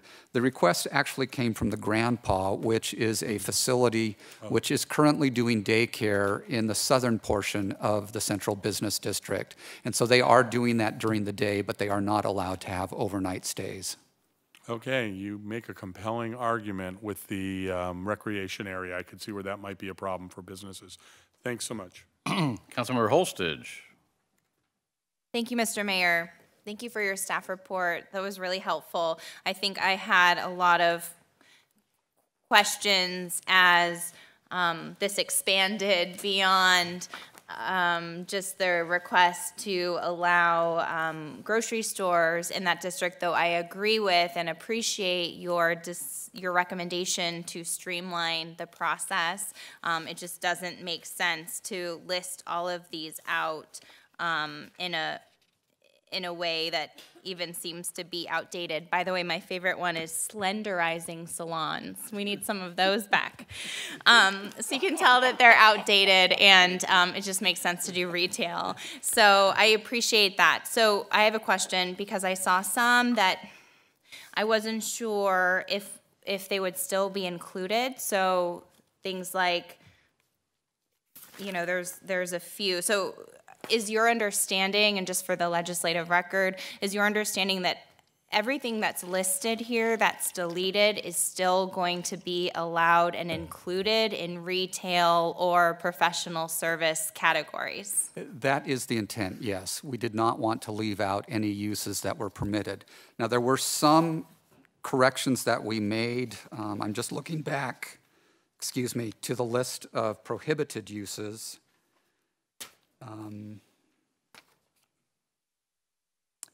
And I think we've kept that more or less in line. There were some things such as video amusement arcades, which, again, that's from a former era, really.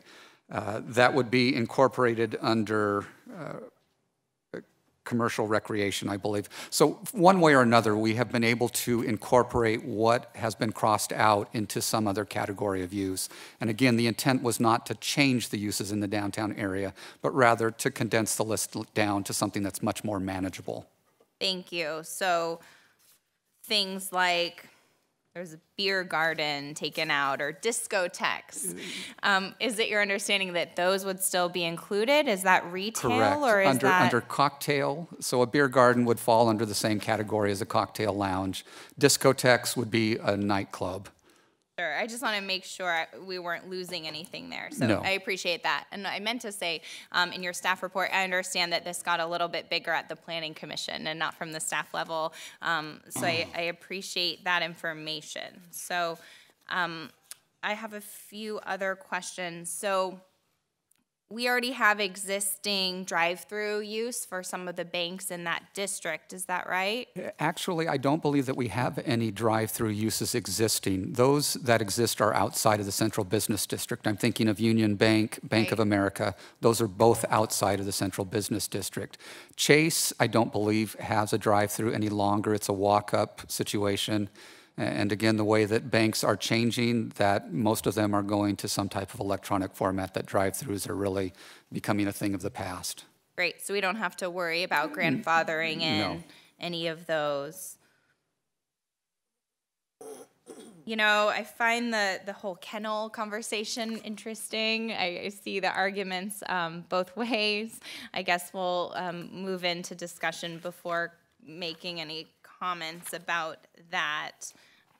Is there a reason why the Planning Commission took that up as an issue? Was it because it was inconsistent in the code and they thought that they should clarify it, or where did that come from? No, that was solely based on public comment. At our first public hearing, the individual from the letter that was submitted offered public comment and requested that the Planning Commission consider that.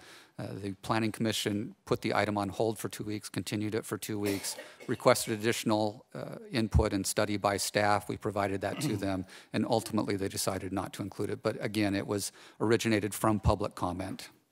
Thank you. And so kennels were prohibited before. Correct. So it's just clarifying Correct. that. Okay, thank you. Councilmember Middleton. Thank you. Just a couple of questions. In selecting 15,000 square feet as the break point for requiring a CUP, can you elaborate a little more on what would be a comparable store that we might recognize that's approximately 15,000 square feet? Absolutely. Your Rite Aid, CVS, Walgreens, those tend to be about 12,000 to 15,000 square feet. Especially as we look at their urban formats, they generally are under 15,000 square feet.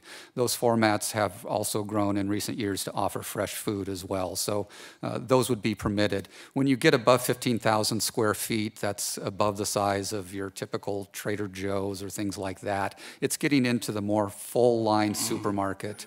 And so, again, it's looking at something that's more of a specialty grocer. So the Trader Joe's, Whole Foods, markets of that nature, in your experience, would fall under 15,000 square feet? Trader Joe's generally is about 9,000 square feet. Whole Foods tends to be larger. Mm-hmm. All right. And my next question, I want to follow up a little bit on the bank and the drive-throughs. And I also was originally mistaken as to that we had drive-throughs, since I'm an old person who uses drive-throughs at the local banks, but it does fall a block outside of the Central Business District. But those are not unsightly.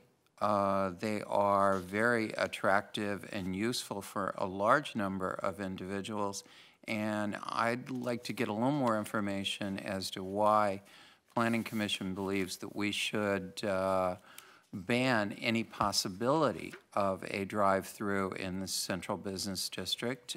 It could, I can imagine, particularly in some of our vacant properties at the north end of Palm Canyon and Indian Canyon, where it might be appropriate to have that possibility.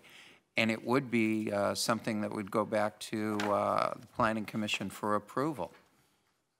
The thinking of the Planning Commission was that we are trying to encourage a pedestrian area, and so as we look at permitted uses, we want to encourage those uses that are geared towards pedestrians. It was the feeling that drive-through, again, is an auto-oriented focus and was not consistent with the goals for the downtown area. What I might recommend is that the use currently stands as a conditional use permit, and perhaps that would be the recommendation of City Council, is you'd like to keep it as a conditional use permit, so that way there is scrutiny of the drive-through use, and again, that's a change that you could certainly make this evening. Okay, I had one question. On item I, which is massage establishments except as otherwise permitted, and I believe in here it says they have to be in conjunction with a resort hotel. We have quite a few of those on Palm Canyon now that are like associated with nail salons. Is that, I didn't quite understand how this works. Yes, we treat those as accessory to the salon use, and so we do allow them by a land use permit when they're accessory to the hair salon or the nail salon use. Okay, so that would be different from item I where it says except in conjunction with resort hotel. Let's see. Actually, on page 23, which is the marked up copy, is where it says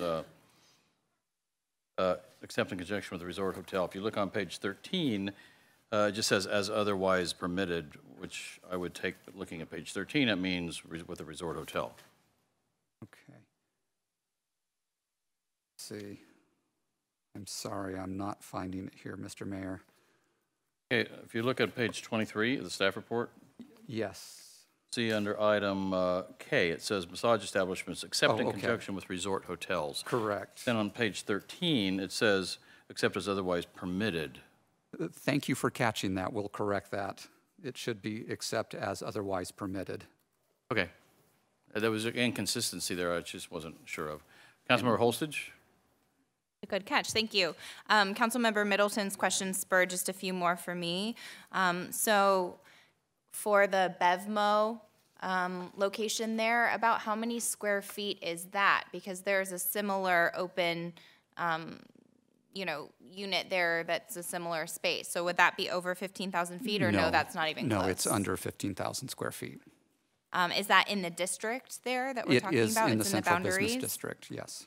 And one more question about one of the recommendations from Planning Commission, which was retail uses with over 100 feet of linear frontage on Palm Canyon and Indian.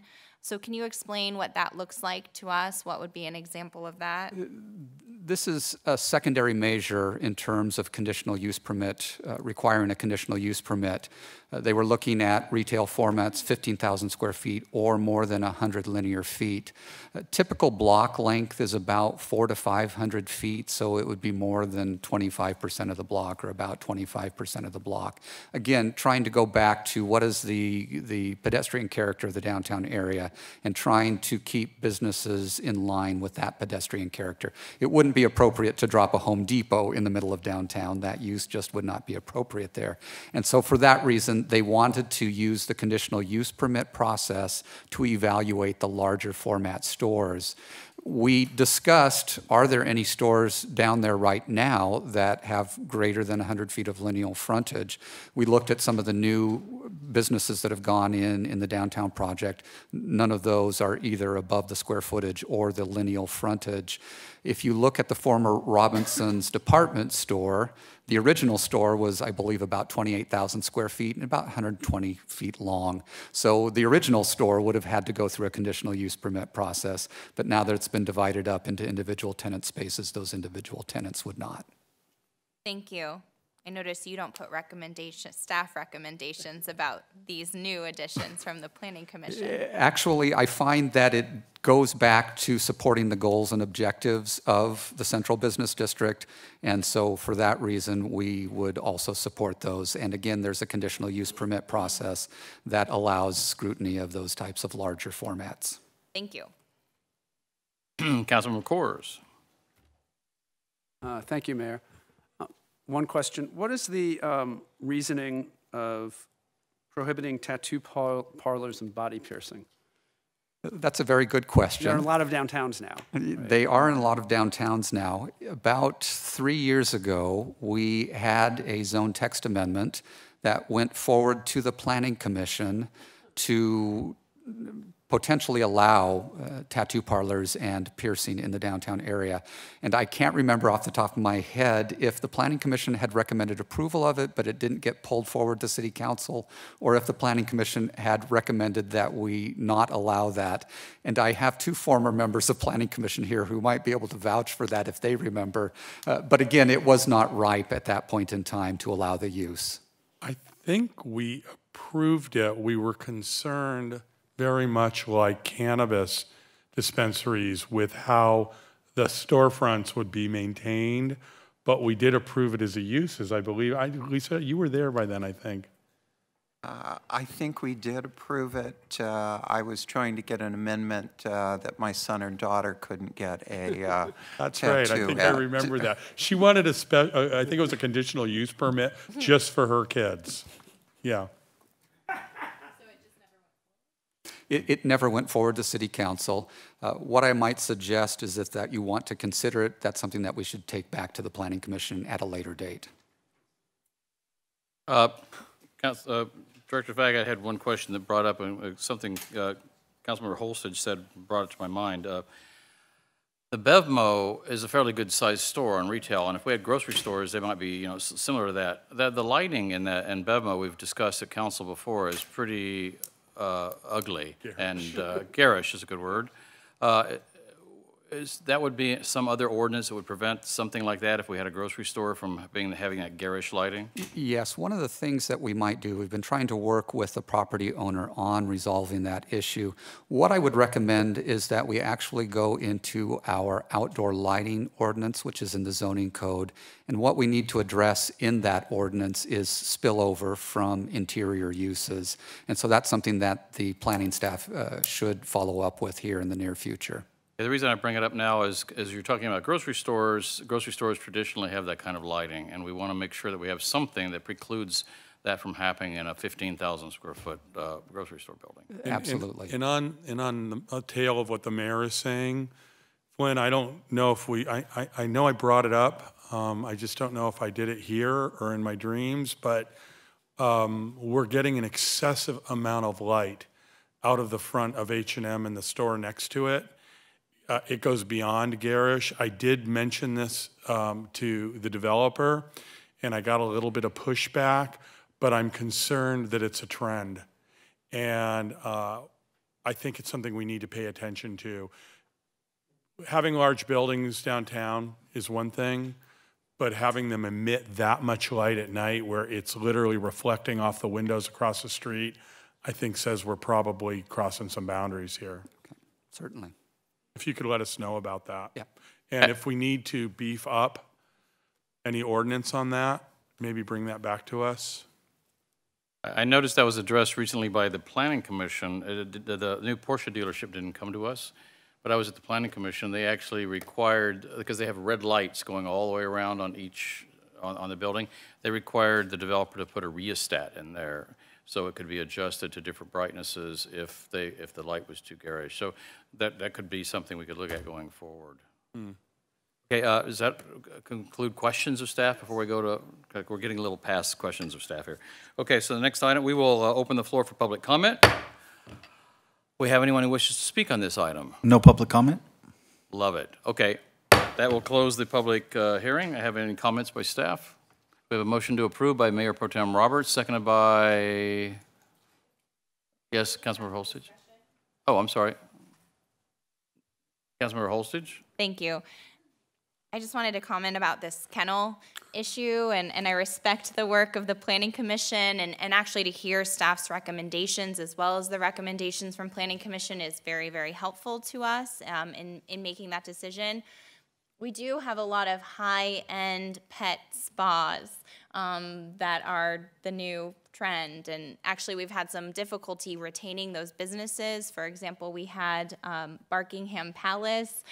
Is that still in the district there? Because it's before Ramon. So they went out of they were a doggy daycare, and they went out of business. I think that they had a hard time sustaining the level of business there without kennels. So I did see here that we have one business, the Grandpa, that's requesting, this change, and another business that is opposing it. So I see the argument on both sides there, but it is an interesting issue for us to address, and maybe the Planning Commission and staff did that work. But, as we're talking about, we're allowing spas and nail salons and things like that. It just doesn't seem to me that different to allow these high-end spas for pets that also include kennels. So, I'm happy to defer to the staff recommendation on that, but it really is a changing market, and the kennels of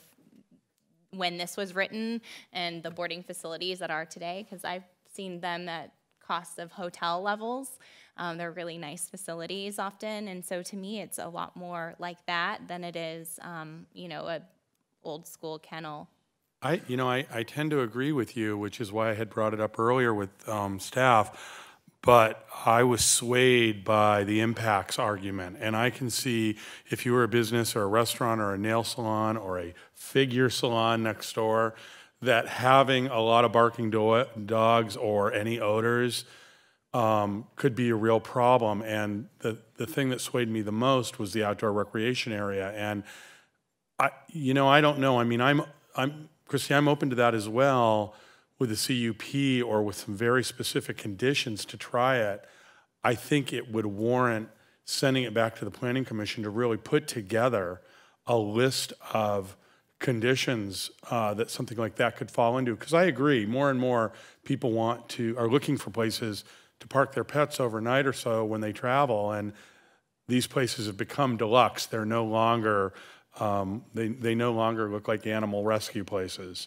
Especially as we have high-income tourists who are traveling here and staying in hotels, they're going to maybe want to board people are traveling with their animals now. They're parts of our family, and so they're bringing dogs, and they want them, either the hotels to be dog-friendly, or we're such a dog-friendly town in Palm Springs that it makes sense to me that we'd at least look at it. So right now it's listed as prohibited uses. Maybe your argument there would be to put it to a CUP category or just send it back for more. What do you think, Flynn? Should we send it back and ask Planning Commission to see if they can come up with some sort of wraparound that might allow it, or create some potential conditions that somebody could come up with? Maybe they could apply under a conditional use permit or something like that? Yeah, certainly. What I would recommend that we do is to pull this issue separate from the other changes that are proposed here this evening, send it back to the Planning Commission to formulate conditions that could be imposed as part of a conditional use permit and minimum standards, and then to bring that back to you at a later point in time. I would amend my motion to include separating that and sending it back to the Planning Commission. I would second that, and I would also actually request that tattoo parlors be included in that consideration, because I think there are also a lot of high-end tattoo parlors, and that's sort of a discriminatory rule there. And I think I can't think of the number, but a big majority of millennials have tattoos, and it's a big part of it. So. I do not. You millennials. Well, and Jeff Core is fighting for it as well because of all the tattoos that he shows as well. But I am more than happy to amend my motion to include tattoo parlors. Though I would add to that, Flynn, as a note, I'm still concerned about the aesthetics. I love the new high-end tattoo places, but not all of them are that way, so that would be important as well. We will note your concerns to the Planning Commission as we discuss the issue. Thank you, sir. Councilmember Middleton. Okay. I'd like to make a friendly motion and request that we allow bank drive-throughs based on a conditional use permit. rather than making it a prohibited use. I'm game for that. I'd add that if they are, does everybody like that idea? I mean, Okay, friendly motion's been approved by the motion maker. Okay, Councilmember Coors? Now I'm really confused. Thank you, Mayor. So is that a request to allow them here or send that back to get more input from Planning Commission like the others? That was a request to make it a CUP. I mean, if we're going to send a couple things back, my preference would be let's send it all back and get Planning Commission to weigh in a little more on what criteria might be. I mean, for example, on the overnight dog kennels, I probably would not, I don't support that.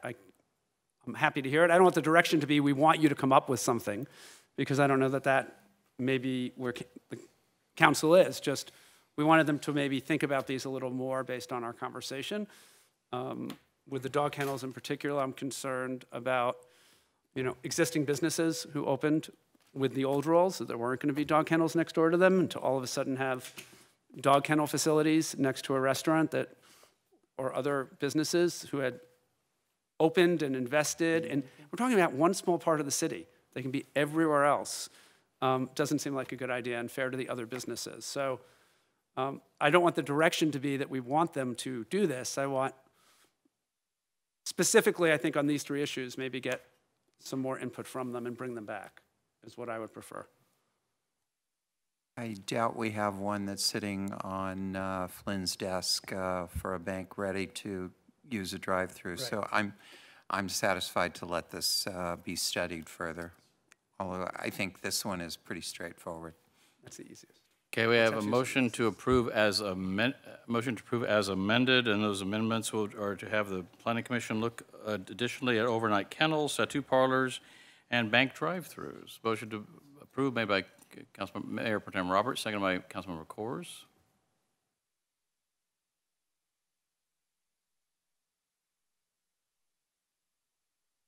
Lisa. Motion passes 5-0. Oh, Councilmember Holsage, you might note that, things are changing downtown. I noticed the Rowan Hotel is very dog-friendly, and they have a lot of dogs staying there with their owners. So I think we're seeing that changing because tourists are wanting to keep their dogs, and I think the hotels are actually accommodating that. So couldn't ask for a better kennel than the Rowan, could you? So next item, we will be moving on ahead to item 2C, by the way, is, we don't have to open that, do we, City Clerk? Okay, item 2C will be moved to June 6th. Okay, item 4A, under unfinished business, a discussion and adoption of the Statement of Principles, Schedule, and Community Outreach Tools to aid in the transition from an at-large electoral system to a district-based electoral system for members of the City Council, revised on May 15th, 2018. Staff report, please. Do we have a staff report? Mayor, are you on the? We're on item 4A, which used to be it was in the consent calendar. We moved this. The district. 1-0. I'm looking for different. CVRA. Yes.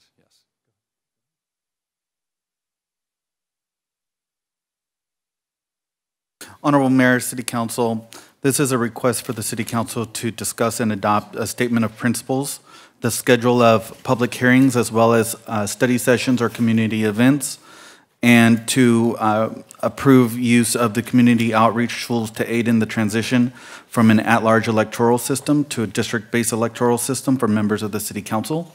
In the packet, you have a list of statement of principles that were developed by a working group along with the Council Subcommittee on the CVRA issues, and then the draft schedule of public hearings and events.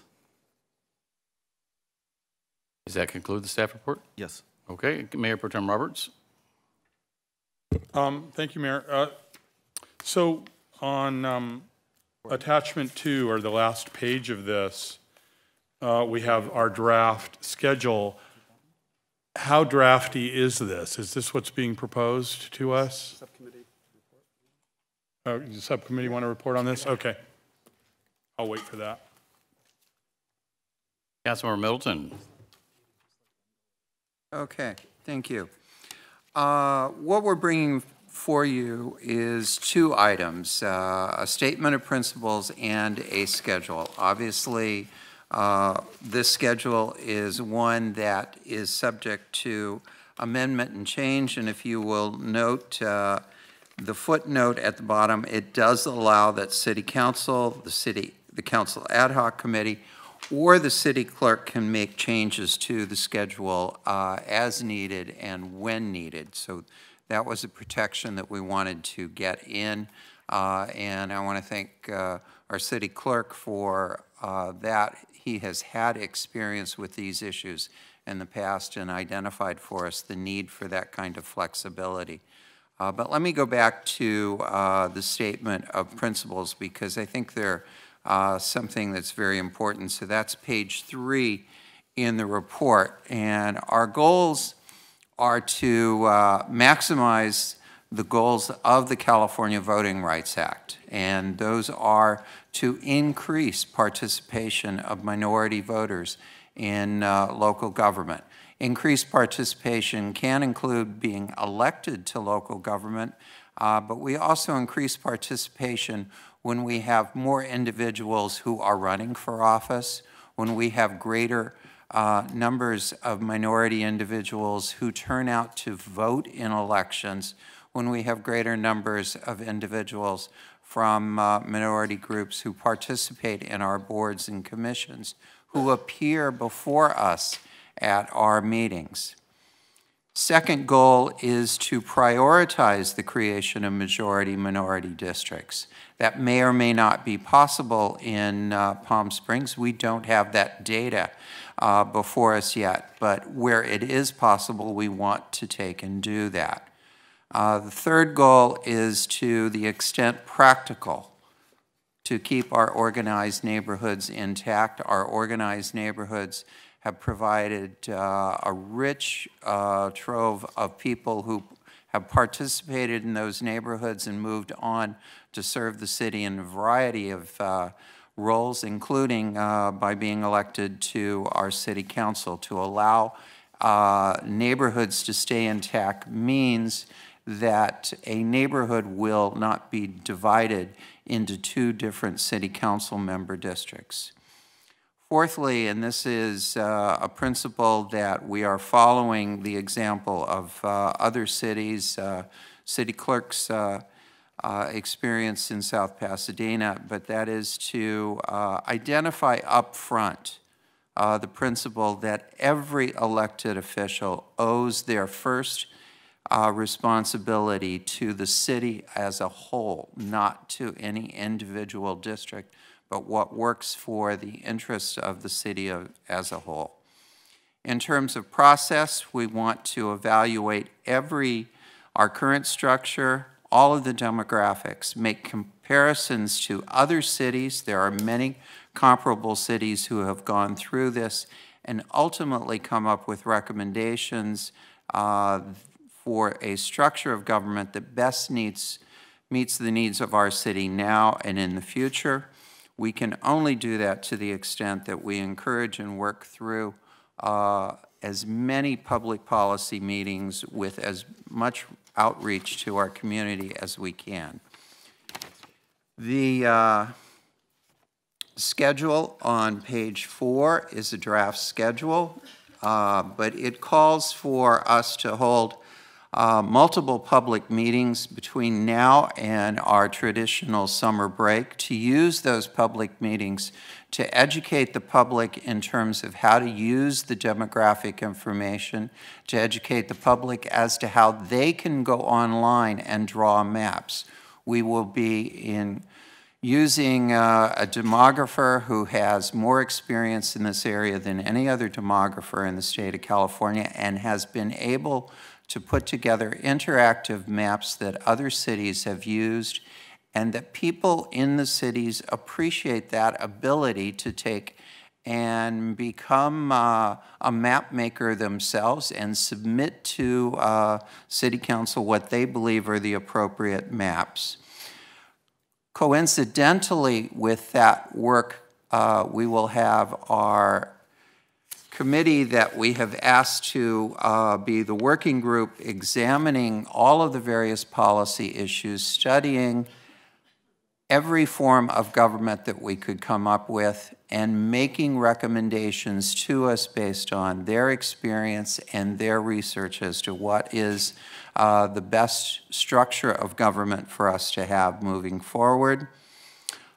We will break during our traditional August break, come back in September, and in the September meetings be concentrating on the questions of what's the most appropriate structure of government, making those decisions at the first meeting in October, then concentrating the discussion in October on narrowing down to a small number of maps for us to consider, holding those meetings in November to narrow again the number of maps until at our first meeting in December, we will make a determination that would be final as to what the map would be that we would have going forward. And I will note again that this is all subject to amendment as needed. Our goal throughout all of this is to ensure that we have as much public outreach as we can. We are scheduling meetings that will occur at the north end of town in the James O. Jesse Center here at City Hall, potentially at the Convention Center at Demuth Park, and we're even considering having meetings on the west side of town and at the far south end of town to make sure that we do outreach throughout our community. Councilman Coors. Thank you, Mr. Mayor. Just a couple other things just to highlight. One, I really want to thank the city clerk and the 9 residents who are part of the working group. We had a very productive meeting.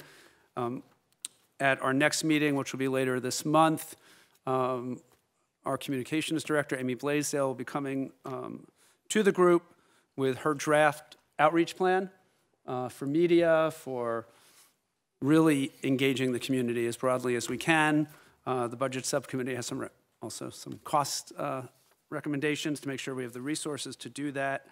The main thing really, I think, to point out is required to have 2 hearings before the map process starts, which is really where the demographer in one, I think, will come, and our city clerk in the other will just explain the process and teach people how to use the maps. And then there'll be 3 study sessions in different places, really designed to teach people how they can use the online tools to draw and submit districts.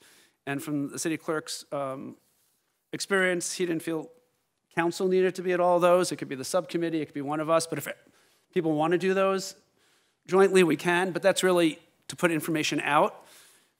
After the summer, when people are drawing maps, we're recommending 5 study sessions in addition to the hearings, covering the city. And the subcommittee thinks the whole council really should be at that, because that's when we're going to hear from residents.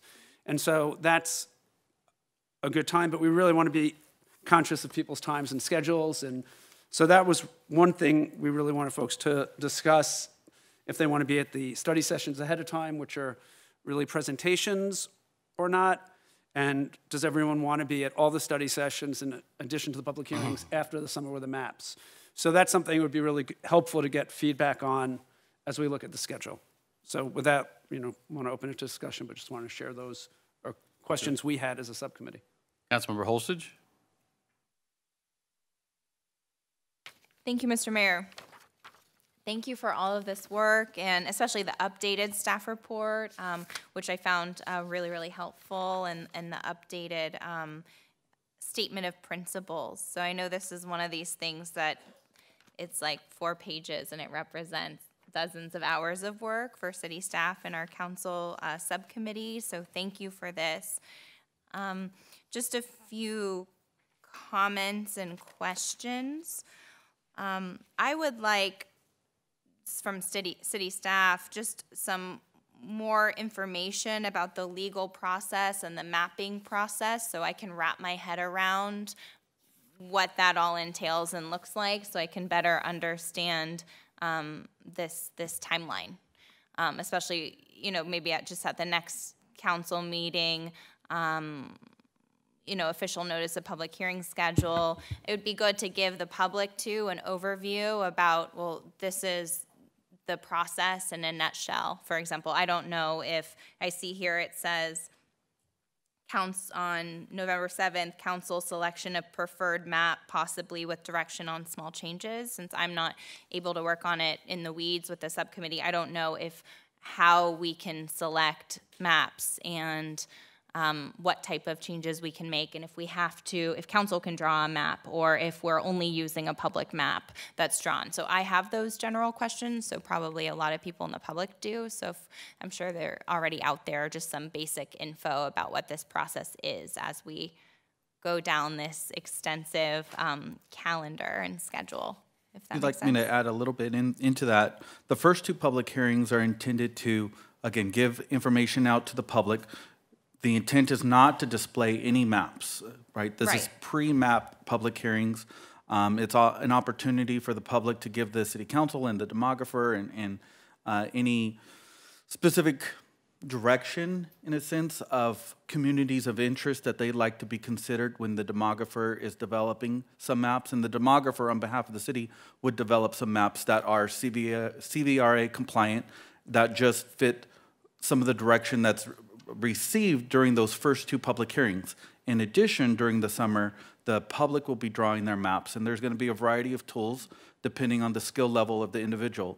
From paper maps that the person can use, it will have census block data on it, so they'll have the population information, and then they can draw those maps on paper, and then if they want to go to the next level, there's the Excel spreadsheet that they can test to make sure that the populations are accurate, the demography is appropriate across all these districts that they might create.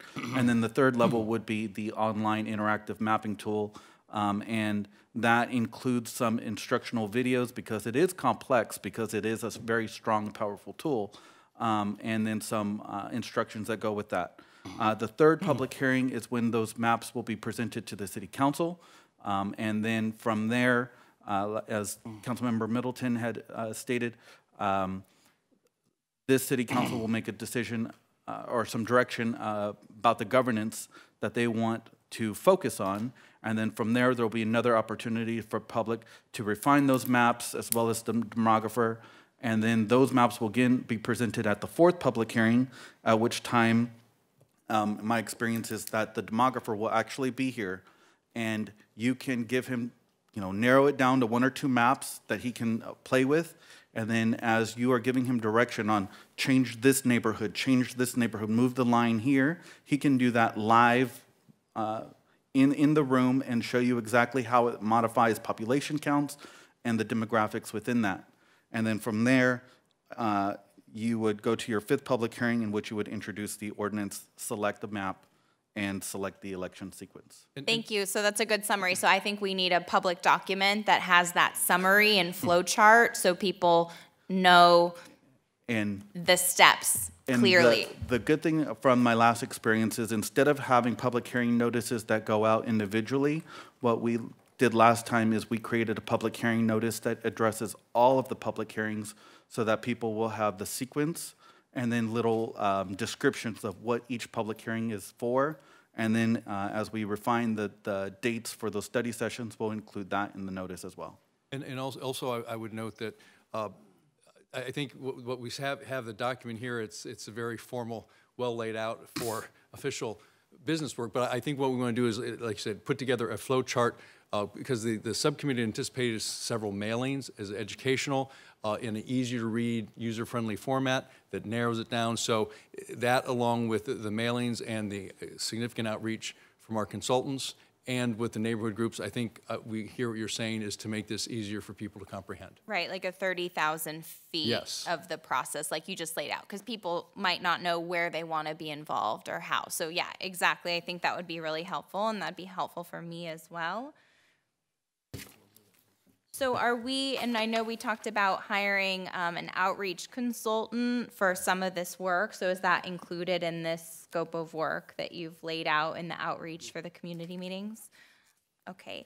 And then I just noticed sometimes we're talking about like harder to reach communities and using those words, but I'd really like us to see underserved or underrepresented, because it almost makes a judgment call about, about that, when really we need to do the work to outreach to them and bring them in.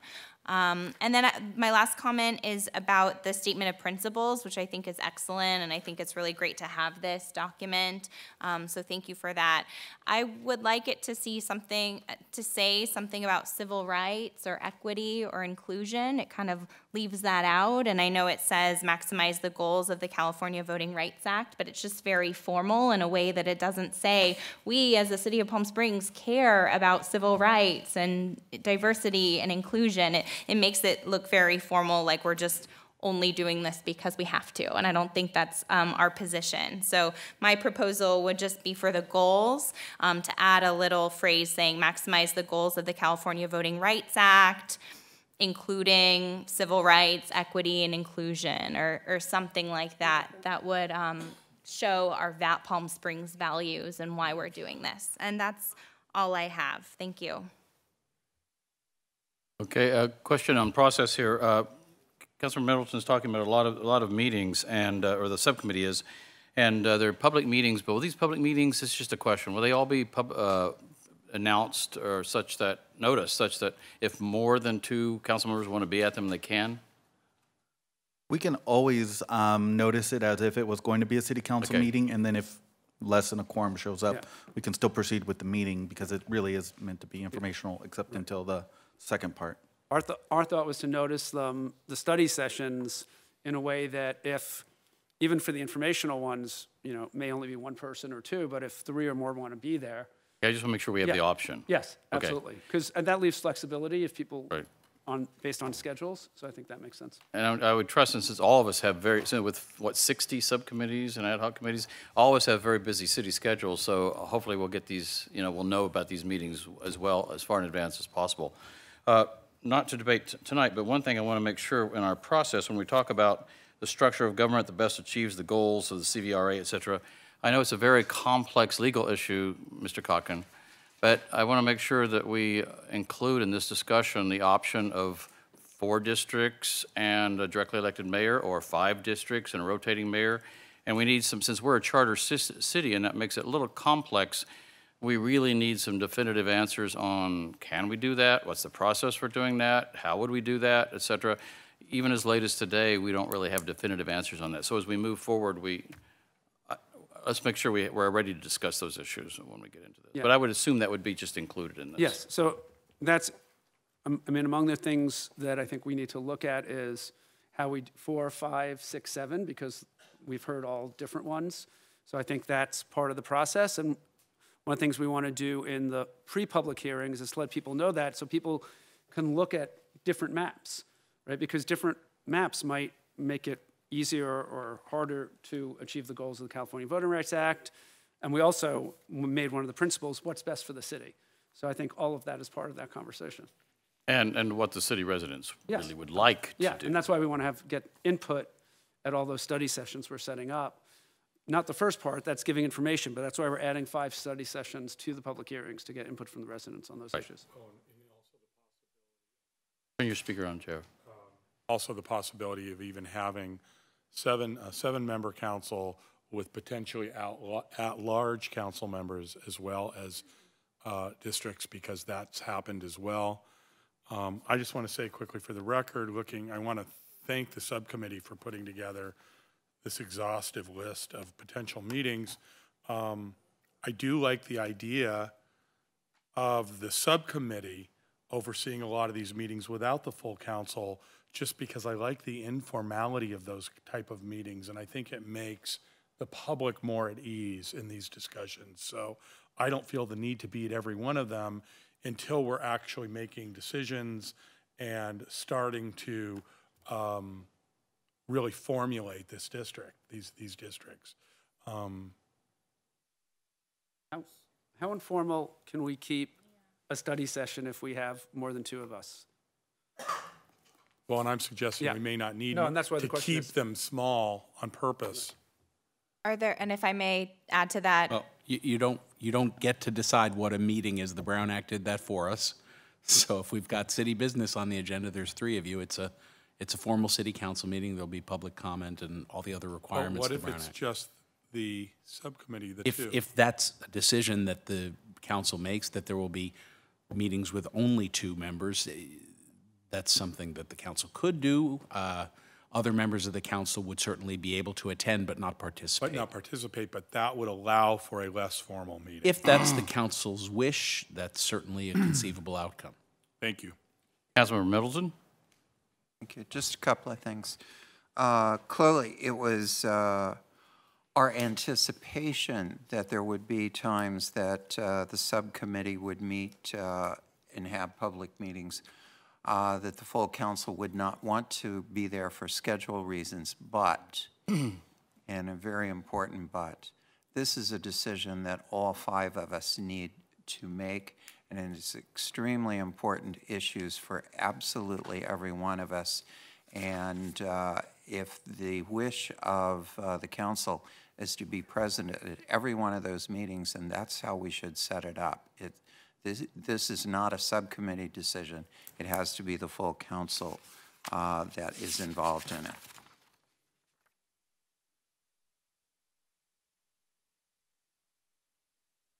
Other comment, thank you, is in terms of structure, it is very much our intention that everything is on the table, every possibility of how we should form ourselves, and we will be asking the working group to identify all of the different proposals that have come forward, and I have certainly in the last few weeks heard many of them from 4, 5, 6, 7, so far not more than 7 city council members.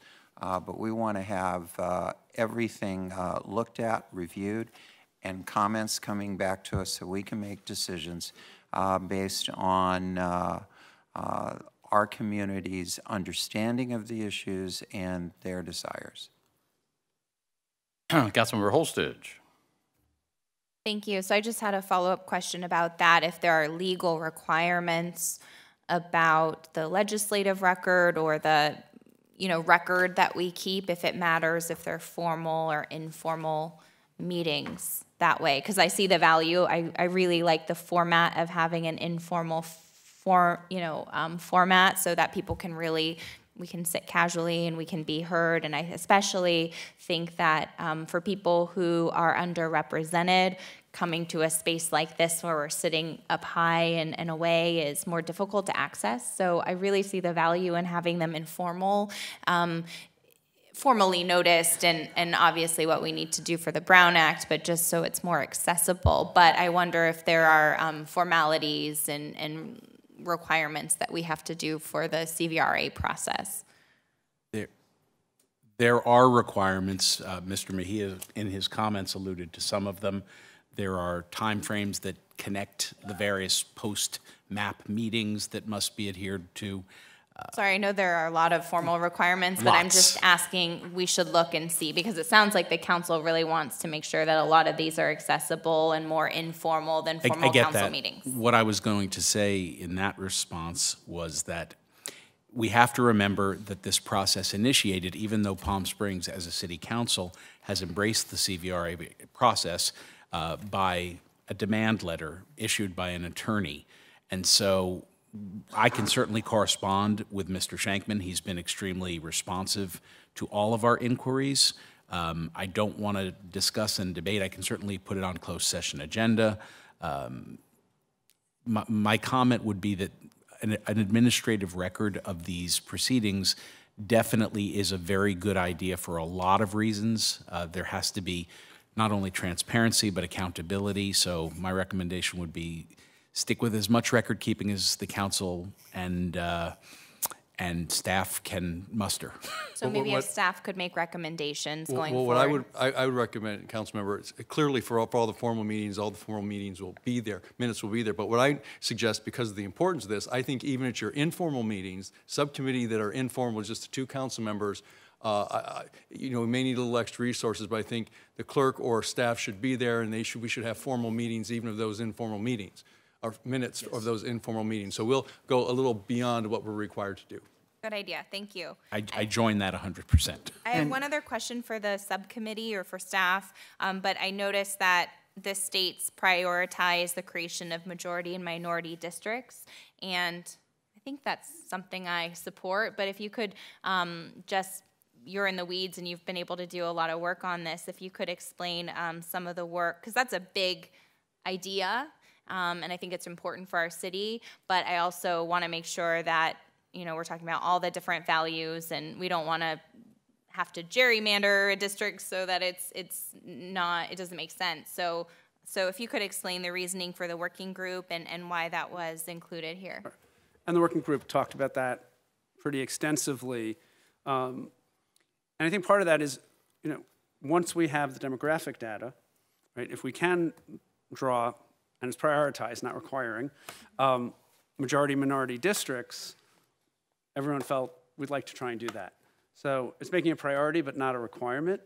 And until we see the maps, that may dictate how many districts we want to have, right? You might get a larger, more likely to do it with smaller number of districts. You might get with larger, and that's something we just don't know. So we wanted to make that something we're really focused on. Probably higher than the next one, which is keeping existing neighborhoods intact, which is also a priority. I think the clerk had shared with us there was, you know, one area that because they kept neighborhoods intact instead of the other, actually lost a Latino member because they could have changed it 3 blocks and had a different result. So it's just something I think we wanted to put at the top of the list. Yeah, that's interesting. Yeah. Thank you. Because I'm looking at them as equal goals. And so, yeah, that was a bit my concern, is that we have these organized neighborhoods, which are so helpful to our city.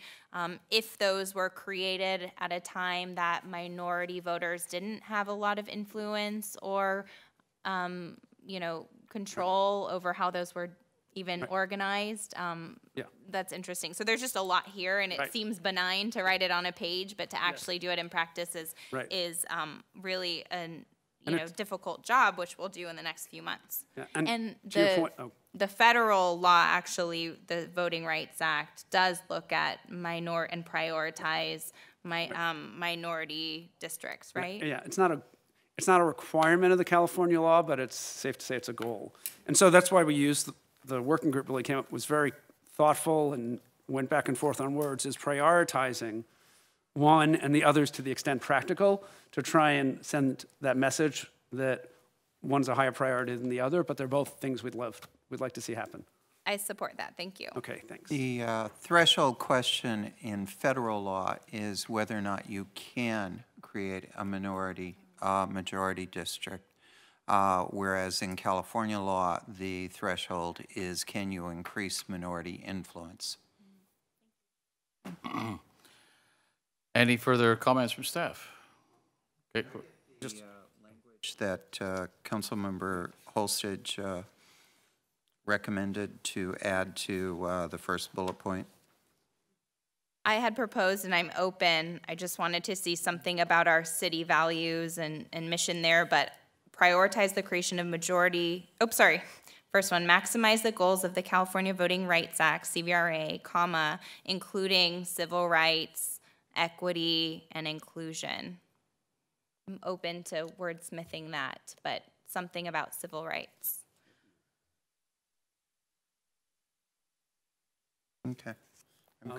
I'm comfortable with those. Councilman Kors? Yeah, thank you, Mr. Mayor. The only thing I want to share, in addition to this schedule, the subcommittee is planning to, meet with various organizations. And so if there are organizations who want to meet and get, separate meetings just to educate on the process, whether it's business groups, neighborhood groups, et cetera, we're open to that as well. That's separate from sort of the bigger study sessions that we're looking at. Okay, do we have a motion we have a motion to approve as amended by Councilmember Middleton, seconded by Councilmember Kors. Motion is on the floor. I know what you're going to say. Thank you. Motion passes 5-0. We're next would be going into new business, and we have 1, 2, 3, 4, 5, 6 items in there. It's almost 9 o'clock. Would council like a short break? 5 minutes.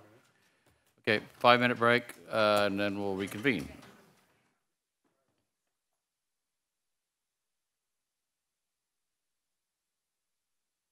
Well,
VIP Motorcars requesting an amendment to an existing sign district to add one 33-square-foot sign at the Mercedes-Benz dealership located at 4095 East Palm Canyon Drive, Zone C2. And Indigo Auto Group requesting an amendment to an existing sign district to add 5 signs for a proposed new auto dealership building located at 3737 East Palm Canyon Drive, Zone C2. Staff report, please. Mr. Mayor and members of council, you have before you this evening a sign district. One of the things I want to make clear, this is different than a sign program, the responsibilities of which you have put back on the Planning Commission. So I just want to make sure that you understand the difference between the two. This particular sign district applies to the auto dealerships that are located on East Palm Canyon. You can see here on the map that it incorporates the Mercedes-Benz, the BMW, the Hyundai dealership, and also the new Porsche dealership will be there on the parcel on the furthest east, and as shown in that image. The sign district for these properties was originally approved back in 2012, and what it specifically did was it allowed the auto dealerships to have signage that was tailored to their specific uses and also the size of those businesses, as they are distinct from what we typically see in our retail areas. In terms of the proposed amendment before you this evening, there's 2 separate items to consider. Number 1, Mercedes-Benz is asking for 1 new sign, and so we need to amend the sign district to allow that. And then secondly, with the new Porsche dealership, we need to identify their signage as part of the sign district and incorporate that. In terms of the sign that's being proposed for the Mercedes-Benz dealership, it's a relatively small sign of approximately 30 square feet in area. It's for the AMG mark, which they will advertise there on the north elevation of the building. Again, it's a relatively minor sign that will be added to the existing sign there on the building, and that's the only proposed change. On the Porsche dealership, as you may be aware, the major architectural application for the dealership was approved by the Planning Commission several months ago. I just want to also clarify that the red LED lighting that was pointed out earlier has specific conditions on it that the Planning Commission imposed on that to make sure that it does not impact adjacent properties. For the Porsche dealership, they are requesting a total of 5 signs. 1 is the brand name, of course, which will be the largest sign on the building and will be a wall sign. And just going back to that previous image, it's shown there on the right, which will be the north elevation of the building facing East Palm Canyon. There is a second wall sign that is proposed immediately adjacent to the entrance of the building, relatively minor in nature. And then they're also asking for 3 freestanding signs. 1 is their primary freestanding sign, which will be on it's the bottom one shown there on the image, near the driveway that is furthest to the east. And then there's also a second one of approximately the same size, indicating the service area there on the west side of the site. And then in between, there's a smaller directional sign, which indicates the way to the service area, parts, and parking. So those are the signs that are proposed for the Porsche dealership. Again, because this is a new building that wasn't contemplated under the original sign district, we need to add it to the sign district for its signage on that building. The Architectural Advisory Committee reviewed the proposed amendments to the sign district. They recommended approval of those with some rather minor modifications that the applicant has incorporated. And so consequently, we bring this forward to you for approval with the recommendation of the AAC. I'd be happy to answer any questions you might have. And as was stated earlier, the representatives for the applicant are also here in the audience if you have questions for them. Okay, say again. Go back to I gotta switch panels here. We have a motion to approve by Mayor Pro Tem Roberts and seconded by Councilmember Coors.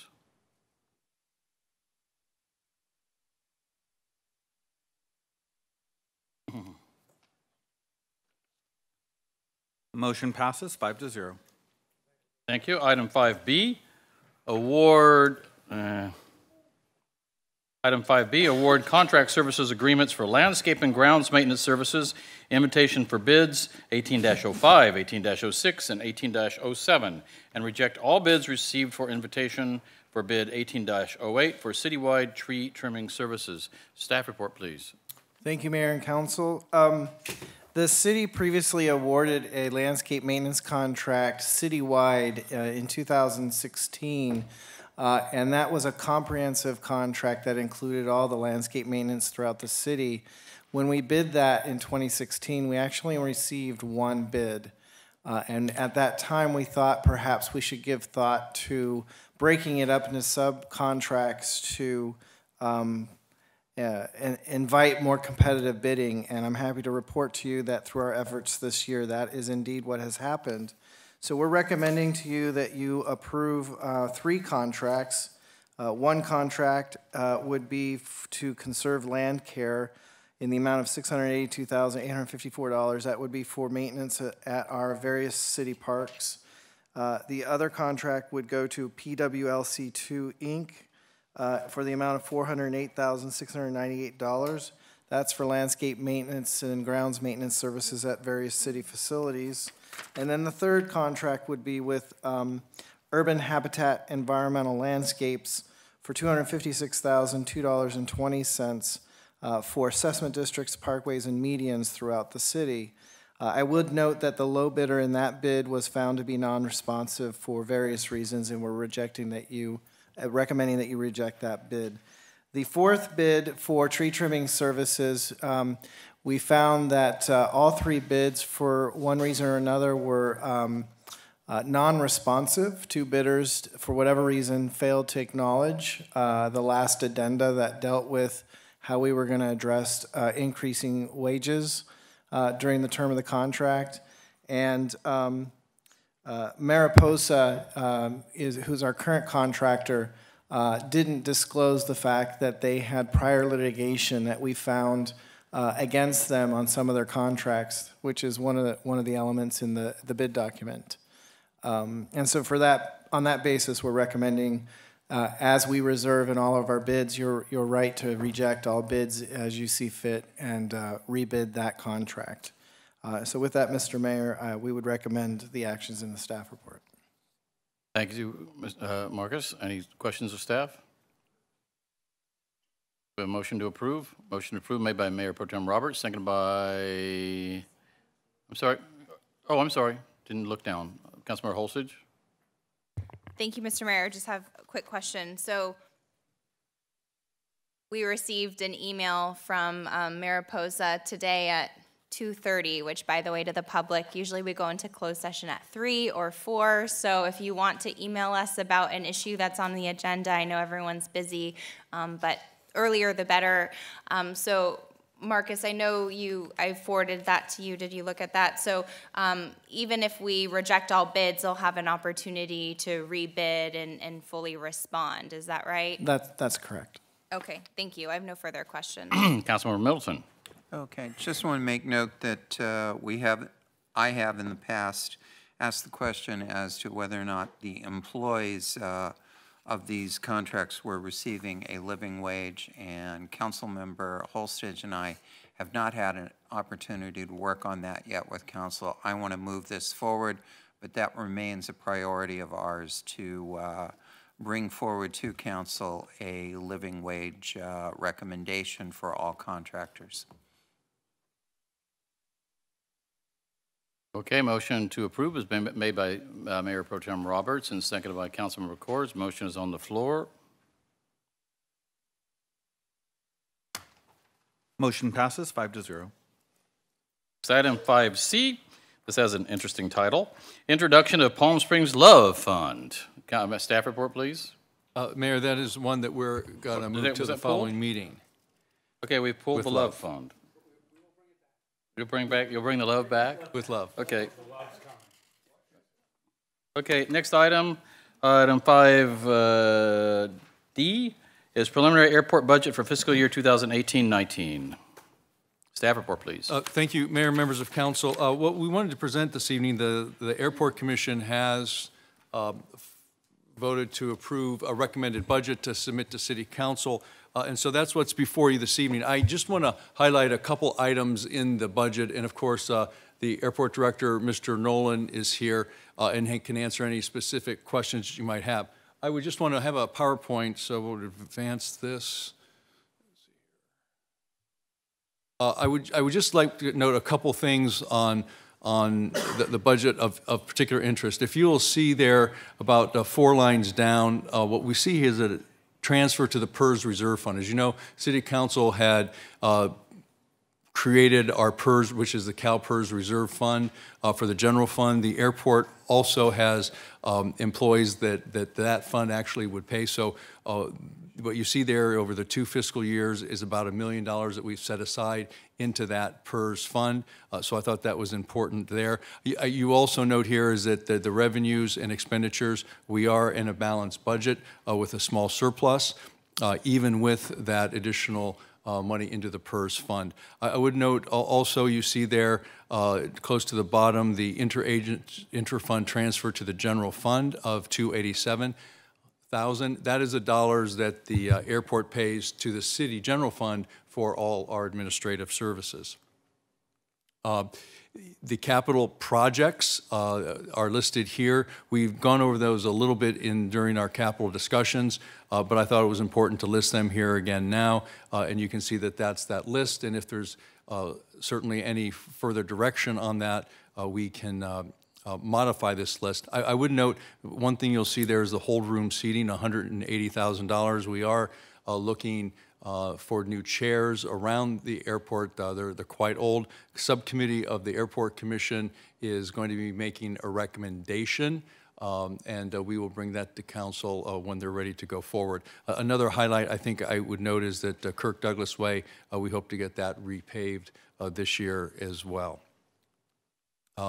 And I would just like to mention a couple things. Obviously, the airport is continuing to grow. We have our 10 airlines, and it's continuing to grow. Our passenger count, as you can see, year by year, from 2015 to 2018, we're up now to 2.2 million passengers and enplanements.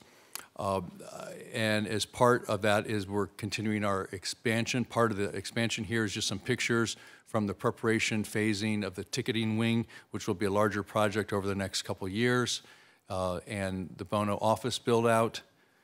Now, this is interesting. I just wanted to note, as you know, it goes to the exigency of needing to expand the ticket counter wing. As you can see, this was the congestion with our growth in passengers. Obviously, that brings congestion in an older, smaller facility. So obviously, as you know, the plans call it's going to be at least 30 feet wider once that project is complete. And I would just finally note that the airline activity is up 8% over the first 4 months of this year. And as part of that, these are some of the announcements that we made on new airlines and airline service. The most recent, at the bottom there, you see United Airlines announced nonstop service to Newark beginning this fall, which is, we've been working on direct flights to New York for some time. We have JetBlue, and now we have United Airlines flying. So I think this is a good thing, and you can see these other announcements that we've been able to make over the last couple years. Above the United Airlines, that next to the bottom, the March 2018 flights, as you can see, Seattle 27, Denver 34, Salt Lake 32. That's the level of flights that we've had to each of those cities in that month in the day. So I think these are important milestones. And with that is our airport budget. And again, Mr. Nolan is here to address any specific questions you might have and for your discussion. Thank you. Questions of staff? Nope. Councilmember Holstage? I always have a question, Mr. Mayor. I just have a question about the PERS reserve. So it looks like I was trying to figure out what had been budgeted for that reserve, or if it was just additional that was added in the last fiscal year, and sort of why the determination of $200,000 to put into it for this upcoming year. So each year in the actual expenditure line items, the personnel costs include what the current annual payment is for the CalPERS for that year for each employee. What this represents is that additional fund, which we tried to do based on the percentages council wanted to achieve for the general fund. So we did it for the airport fund over 2 years, just because it was easier to take the $800,000 from last year's budget projected and the 200 from this year that got us to the million. So we thought that would be in line with the percentage we're trying to achieve in the general fund. That makes sense. Thank you. And then I had another question about for example, page 5 on the staff report. It says the projected reserve fund and the balance. And so for the last fiscal year, we had a projected reserve of about 6.5 million. And then this coming fiscal year, the budgeted amount is 3.8. And I was wondering, what the airport's goal is for their reserve and if there are objectives there about operating days or weeks for the reserve. Yeah, there's a sort of a long and short answer to that. The short answer I'm going to give you, and the longer answer maybe Tom can help with, but part of what the larger airport reserves had was, long story short, was part of the wastewater treatment plant. Once that was sold to the wastewater treatment plant, that money went to the airport reserve, and that's what created. It was several $1 million that they had in there that they're drawing down basically for capital projects. That being said, our revenues are exceeding our expenses, but we're coming into a negotiation period with the airlines, and we know that some of our fees at some point may have to increase. Also, we're going to be getting FAA dollars every year that go into our capital. So that's sort of like the general answer. But Tom, I don't know if there's more specific questions or you want to add to that.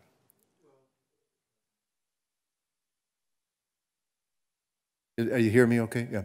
We actually have some additional reserves in capital, and the agreement with the airline calls for a $2.5 million set-aside contingency reserve. So when you add those together, we're probably up closer to $8 million. Okay. Thank you. Oh, and I would also just like to note, Mark Jute is in the house. Raise your hand, Mark. Mark puts together a lot of these budgets, handles a significant amount of the administrative budget work, and he's done a good job, and I'd like to recognize him as well. Okay, thank you. This requires no action, correct? We're just presenting it for your consideration, and it would be part of the formal budget approval that you can consider doing at your next meeting on the 6th. Okay, thank you. Next item, item 5E. Let me get the description here. 5E, continued discussion and direction on the fiscal year budget 2018-19. Thank you, Mayor and members of council. Again, no action is required here. This is just an additional opportunity if you want to give us direction. I would note that there are just a couple items that I would like to call your attention to. Do we have additional slides on these, please?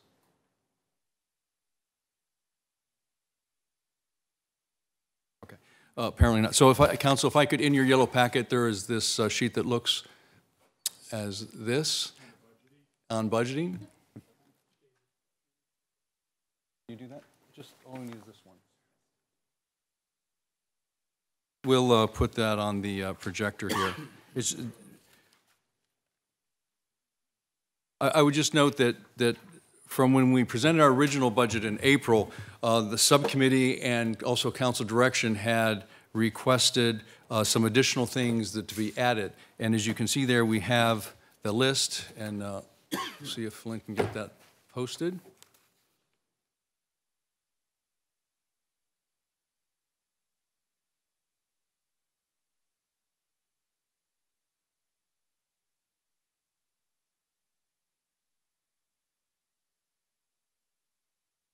Just a little bit more. Perfect. Right there. So that list that adds up to $1.2 million, those are the things that City Council has suggested that we bring back for you for consideration. Many of the items on here you've seen over the last several meetings. The new ones on this are the California Voter Rights Act for the districting, and that process we've anticipated that would be about $100,000. The tennis starter program at Ruth Hardy Park, $50,000, and the Arts Commission has requested administrative support, and that is primarily because their revenue is roughly about $250,000 a year, And obviously, if you take that $80,000 out of their revenue for administrative support, that reduces their ability to purchase and procure art. That being said, that was just their recommendation, and so that is on their list for you to consider and give us direction at a future time as well. I would note that below that, the other general fund items, we've been talking about we're going to have the need for additional support in the cannabis area in inspections, not only as part of the initial application process, but ongoing, as well as a testing.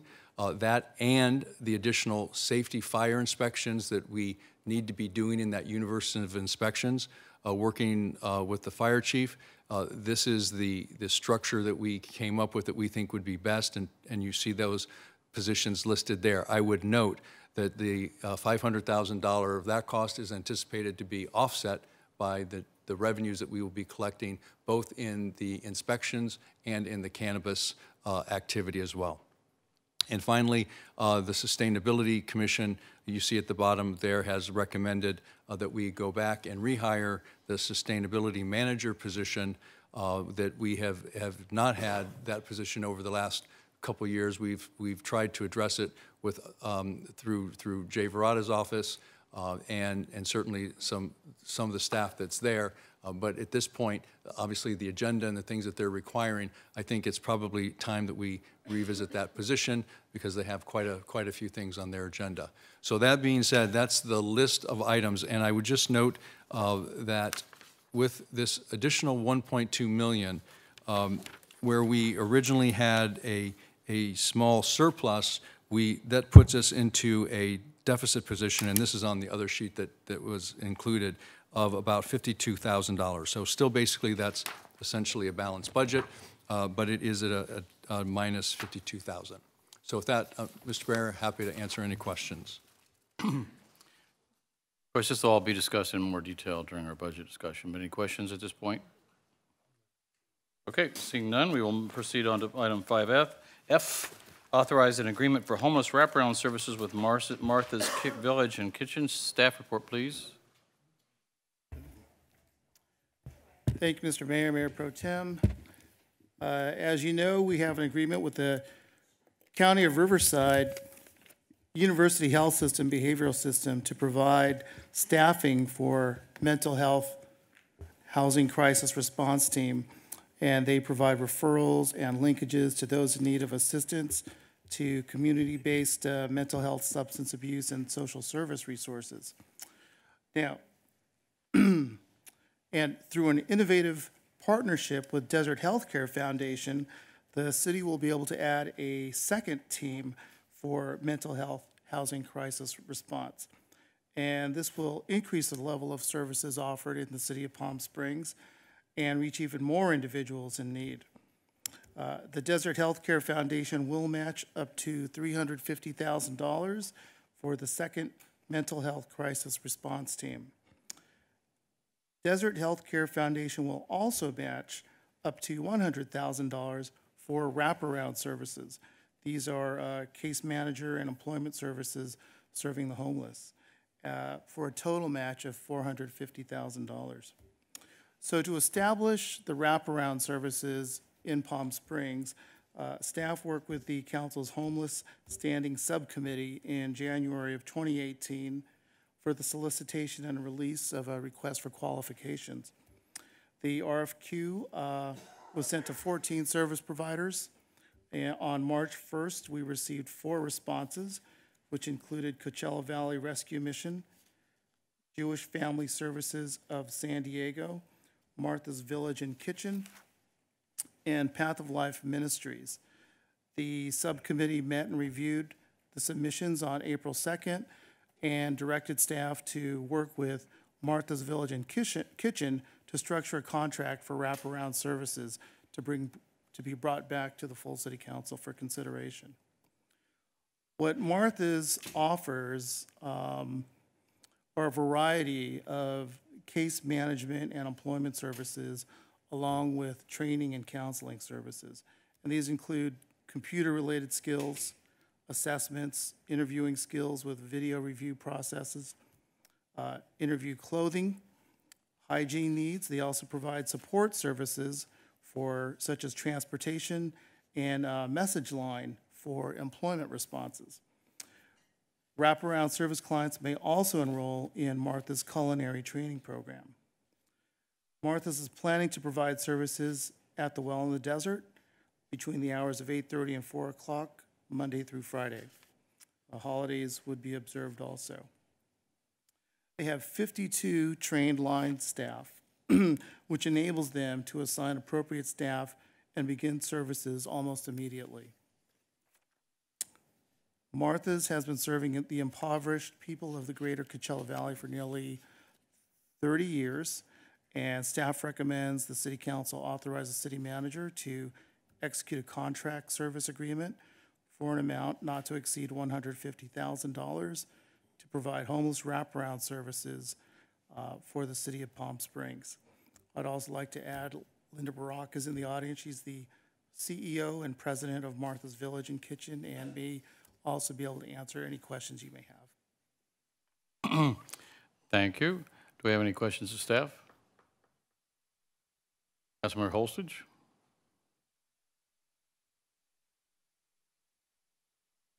Thank you, Mr. Mayor. Thank you so much. I just wanted to give, actually, I don't have questions of staff. I just wanted to comment as a subcommittee. So thank you to staff for all their work on this. This is a really exciting program. I'm glad that we took it from the consent calendar to new business. It's important for the community to know about the work that we're doing in our leadership role in alleviating homelessness in Palm Springs. We get a lot of questions about that. So yes, this allows, as Jay explained, this allows wraparound services and employment services by Martha's Village and Kitchen, which is an expert in providing these types of services. We did the City of Palm Springs did a pilot program, which the staff report explains, with these types of services at Roy's before it closed, and we tracked the outcomes and data from that pilot program, and it was very, very successful in getting people into employment, public benefits, housing. A lot of that was the leadership of Councilmember Kors before I was on council. And so thanks to the leadership of Desert Healthcare District in offering us this matching grant. So we'd like the City Council to support these wraparound services with Martha's Village and Kitchen, which will be at the Well in the Desert Cooling Center. So we know that we can have sort of a one-stop shop for people, so they're not just, you know, while they're trying to get out of the heat, they can also be connected to, you know, resume building and online services and a actual caseworker who will connect them with services, which has been so successful in our model. The only comment that I think I had and that our subcommittee wanted to see is this leaves some money on the table. So there's an extra $50,000 that we could add to this contract because of the way that the matching funds work. So I know we had talked as a subcommittee with staff about leaving that open, but if we could expand the contract, if there are additional services there that we could add, if you have a recommendation, that would be good, because we want to use up every matching dollar that's free money to our city. From Desert Healthcare District. Hi. Hi, Linda Barak, CEO of Martha's Village and Kitchen. You know, I saw that we left $4,000 on the table too. And we've all been talking about prevention. It's much cheaper. This is something you might want to discuss. It's much less expensive. It is also less traumatic on individuals if we can keep them in their housing. So it's a direction to think about. It is allowed, I believe, by the healthcare district. You would have to check into it, but it is something that Martha's does at Martha's. I just signed another one for rental assistance today. There is criteria to it. Martha's is used to doing it, setting it up. One of the things that I think Martha's really brings to the kitchen, the kitchen table. You know, I'm a diabetic and it's really late and I haven't had dinner, so please forgive me. Thank you for being here. Yes. The thing is that we bring our own database, which is going to be very interesting to you guys because we will tailor it to this population in Palm Springs. So we'll be able to bring a lot of information, so when you look at it next year, you really can see where the impact is, where the trends are going, and what's going on with the population. But I would indeed take a look at the prevention piece and use maybe those dollars to keep those families in their homes. We do utility, auto repair. We do a lot of investigation because a lot of times if the car breaks down, they're going to lose a job. So we may do an auto repair and make that payment and then Uber for a week so that they can stay in their job and continue to pay their rent. So there's a lot of ways to do prevention. So just that's my input. Thank you. That's very helpful. So I think it would be a question to staff. I would like to see that to provide emergency assistance funding if it's allowed by this grant, which I just don't know. For the benefit of the council, actually Coachella Valley Association of Governments and their contract with Path of Life just expanded to that exact type of emergency assistance to help someone maintain their job. Because actually a lot of clients who are going to the well or getting assistance there work. And so getting those types of emergencies that can prevent homelessness before it begins is really effective. So I don't know if you know from your memory of working with a grant if that would be allowed under this program, because it's a matching funds up to $100,000, and so there's more than $4,000 on the table from the Desert Healthcare District. And I think that's a conversation we could have with them. So maybe the subcommittee can come back with some recommendations, work with staff and work with you. Really thrilled to have you come into Palm Springs and doing this, so thank you. Thank you. Any other questions of staff? This doesn't require a vote. Does this require a vote? I think so. It does? Yeah, Okay. we have to authorize. Okay, motion has been made by Councilmember Corr, seconded by Mayor Pro Tem Roberts. Motion is on the floor.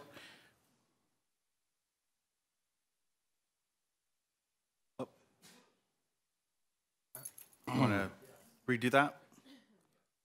Give me 1 second. Motion is on the floor again.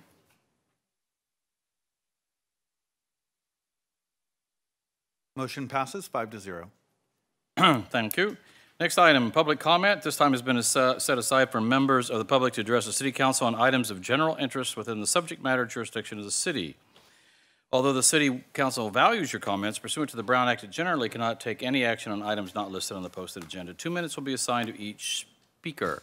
Our first speaker is Chris Van Houten, and then Alan Worthy.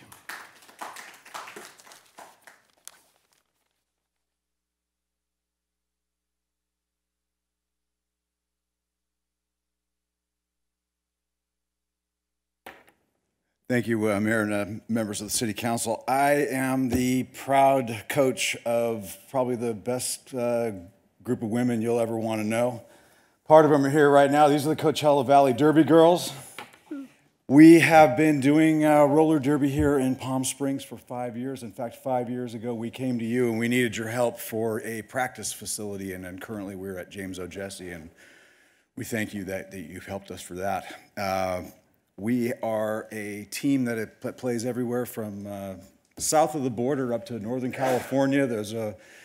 There's over probably 15 to 20 teams within about a 75-mile radius of us, all just women just saying derby is their sport, and I'm proud to help them along. We are homeless as it relates to a venue to play our bouts.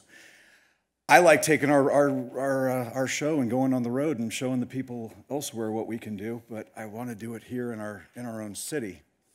That being said, you guys are the experts at what's available out there, and I know somebody here has the answer, and I don't expect it right now, of course.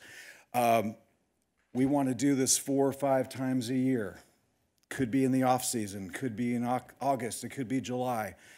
Our gym currently is just a hair too small as it relates to safety and our insurance requirements and what it requires to actually put on a proper bout venue. I know we have outbuildings and some aviation buildings and possibly some high school areas that just have flat concrete and a roof. and that's what we're looking for. We're going to be bugging you with emails, but I just wanted to say hello. These are my girls. They just want to skate, and we want to bring entertainment to Palm Springs, and we hope we can get some help. If you think of something, please pass it along to us.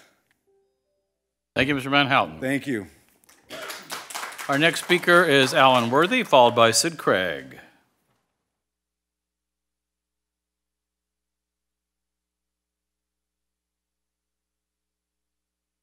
Well, good evening, Mayor and Council. So shall we consider that meeting at the Convention Center to be a turning point? I hope so. Really, I hope so. So I have amended the demand, Mr. Kotkin, and you know, as I said before, you're in default. I'd appreciate it if you would answer this demand and we get this nightmare behind us, okay? It's hard to keep a straight face sitting out there when y'all are talking about item C, loans for everyone. Well, this demand, when you answer it, it'll help me get out of the mess and the chain of fraud that has taken place on my condo that sat empty and is now a virtual squatter, okay, on fraud. And we need to cure it, okay? And then equality, H1, I mean, come on. You need to live up to what you're saying.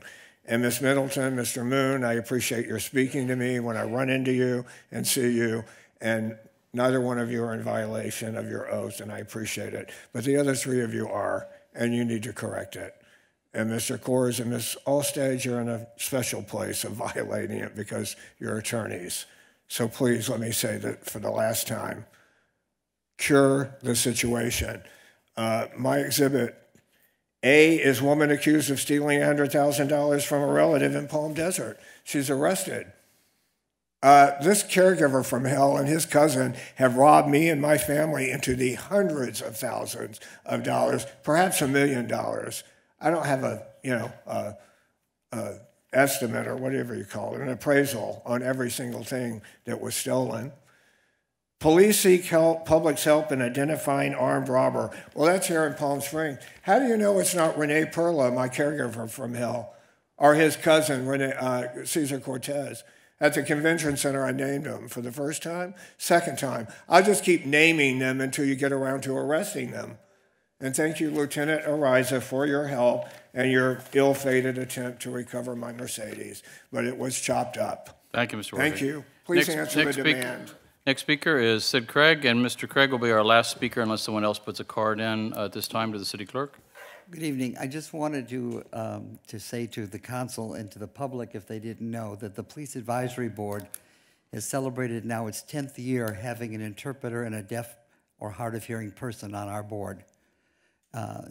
So we're going through 4 chiefs right now, so I'm thrilled tonight to see that we have 2 wonderful interpreters here, which is really just helping another section of the community and the public. But for the record, the Police Advisory Board has been on top of this for the last 10 years. Thank you. Thank you, Mr. Craig. Any other speakers, City Clerk? Seeing none, we will close the final public comments of the evening. Next item, City Council and City Manager requests and upcoming agenda development. Any questions of staff? Councilmember Middleton. I would like to ask that we have Councilmember Holstage and I appointed as a Affordable Housing Ad Hoc Committee.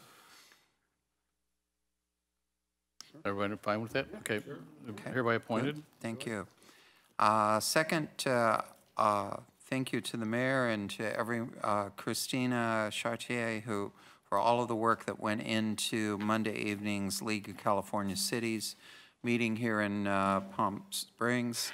I think many of us sitting around the table, though, were very disappointed at the legislative update and the request to vote on so many different issues in such a short period of time and not having good notice in advance as to what legislation was going to be coming before the League for meetings. I did have conversation with the president and with the second vice president subsequent to that meeting to talk about need to be more specific to Riverside County with issues that are being brought before us and for greater notification. But I think we need to, as a council, be in a position to vote on any matters that involve legislative policy and have time to take and do that. And my last issue is it's probably a bit late for us to get a recommendation of support of Proposition 68 on the record, but Proposition 68 provides park funding. Some of that funding will go to the North Lake Vision Project that has been promoted by Supervisor Perez, which would provide funding to help save the Salton Sea and all of the health issues that we have identified with the Salton Sea. These will be improved if 68 is passed. There will be a funding shortfall if 68 fails for the Salton Sea. Thank you. Councilmember Holstage. Thank you, Mr. Mayor. I had also just identified just one thing about the California League of Cities, which Councilmember Middleton raised, that they threw at us dozens of different legislation to take a side on or to oppose or recommend supporting. And it seemed like I had a lot of questions about the process, just our internal process about if we are voting per person or if we're voting as a body. If our vote is for the body, then we need to have a system about notification and bringing that forward to this city council so that we can decide how to support or oppose. It seemed like the league in our division took stances that we as a city might disagree with, especially on some of the bills related to housing.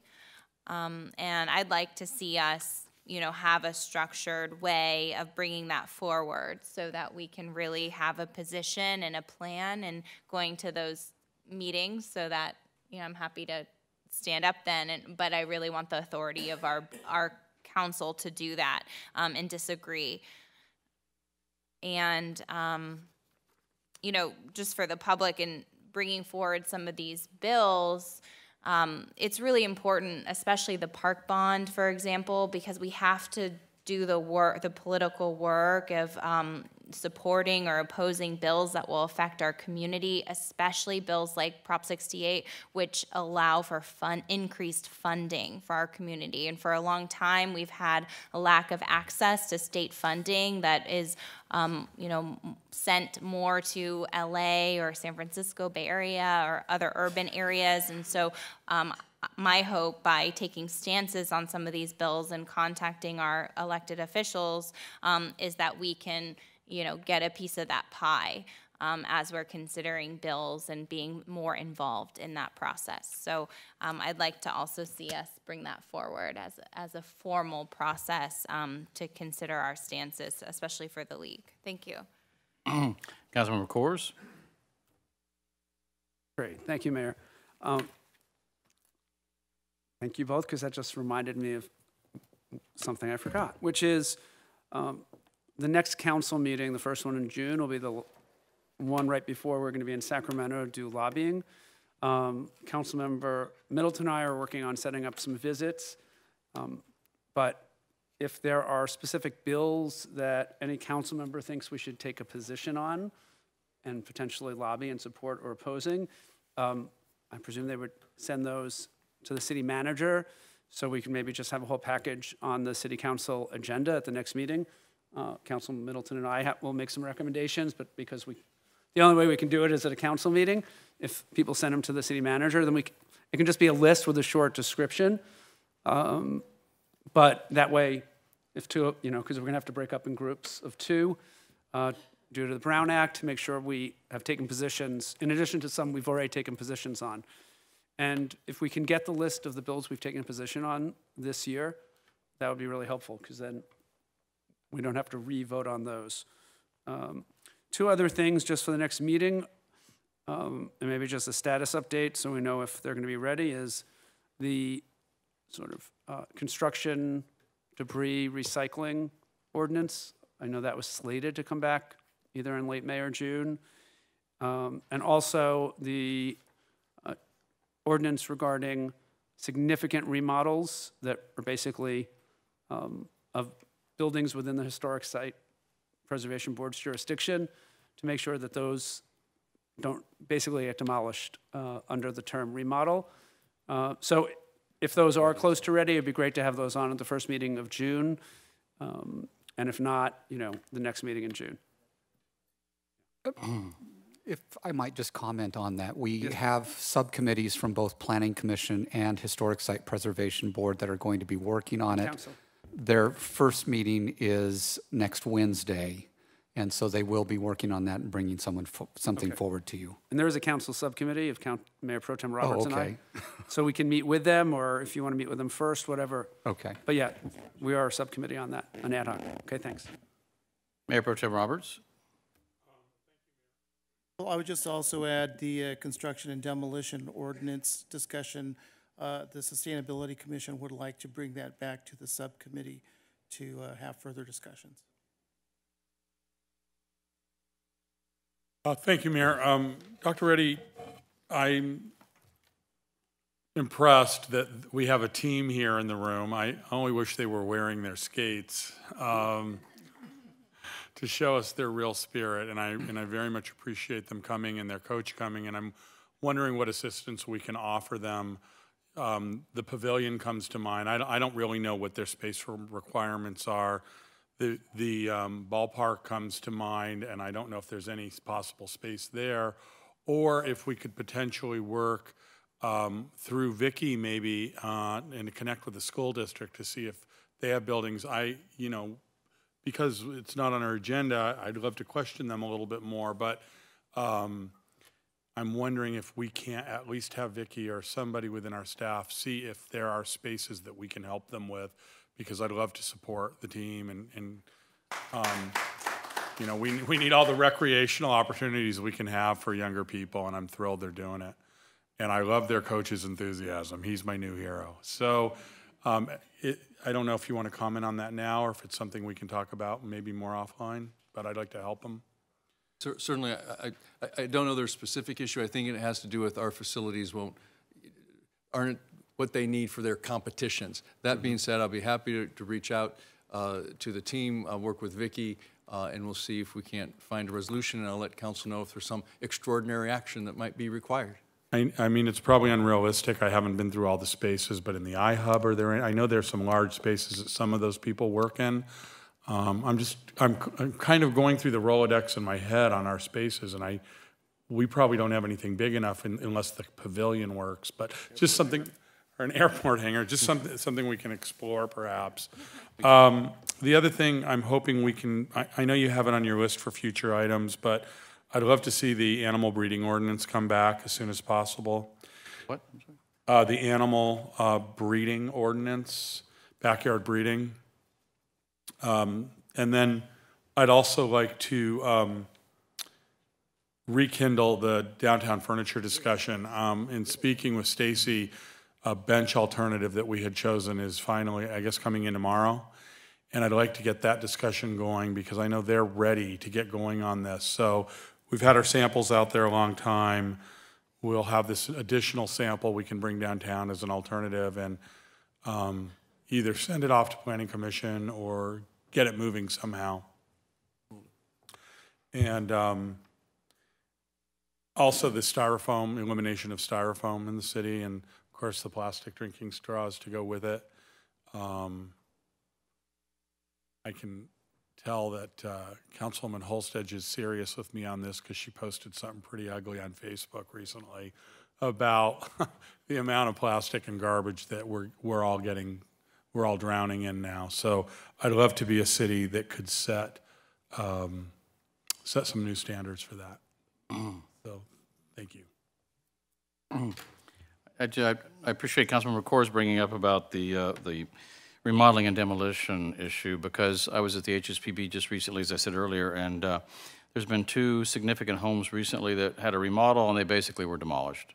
and another one that's in the queue right now from the 1930s to be demolished. And not to say every house, but just because it's old, needs to be saved, but every house that's significantly historical should be reviewed before a demolition permit is given. And basically, as it is now, a remodel permit is virtually a demolition permit.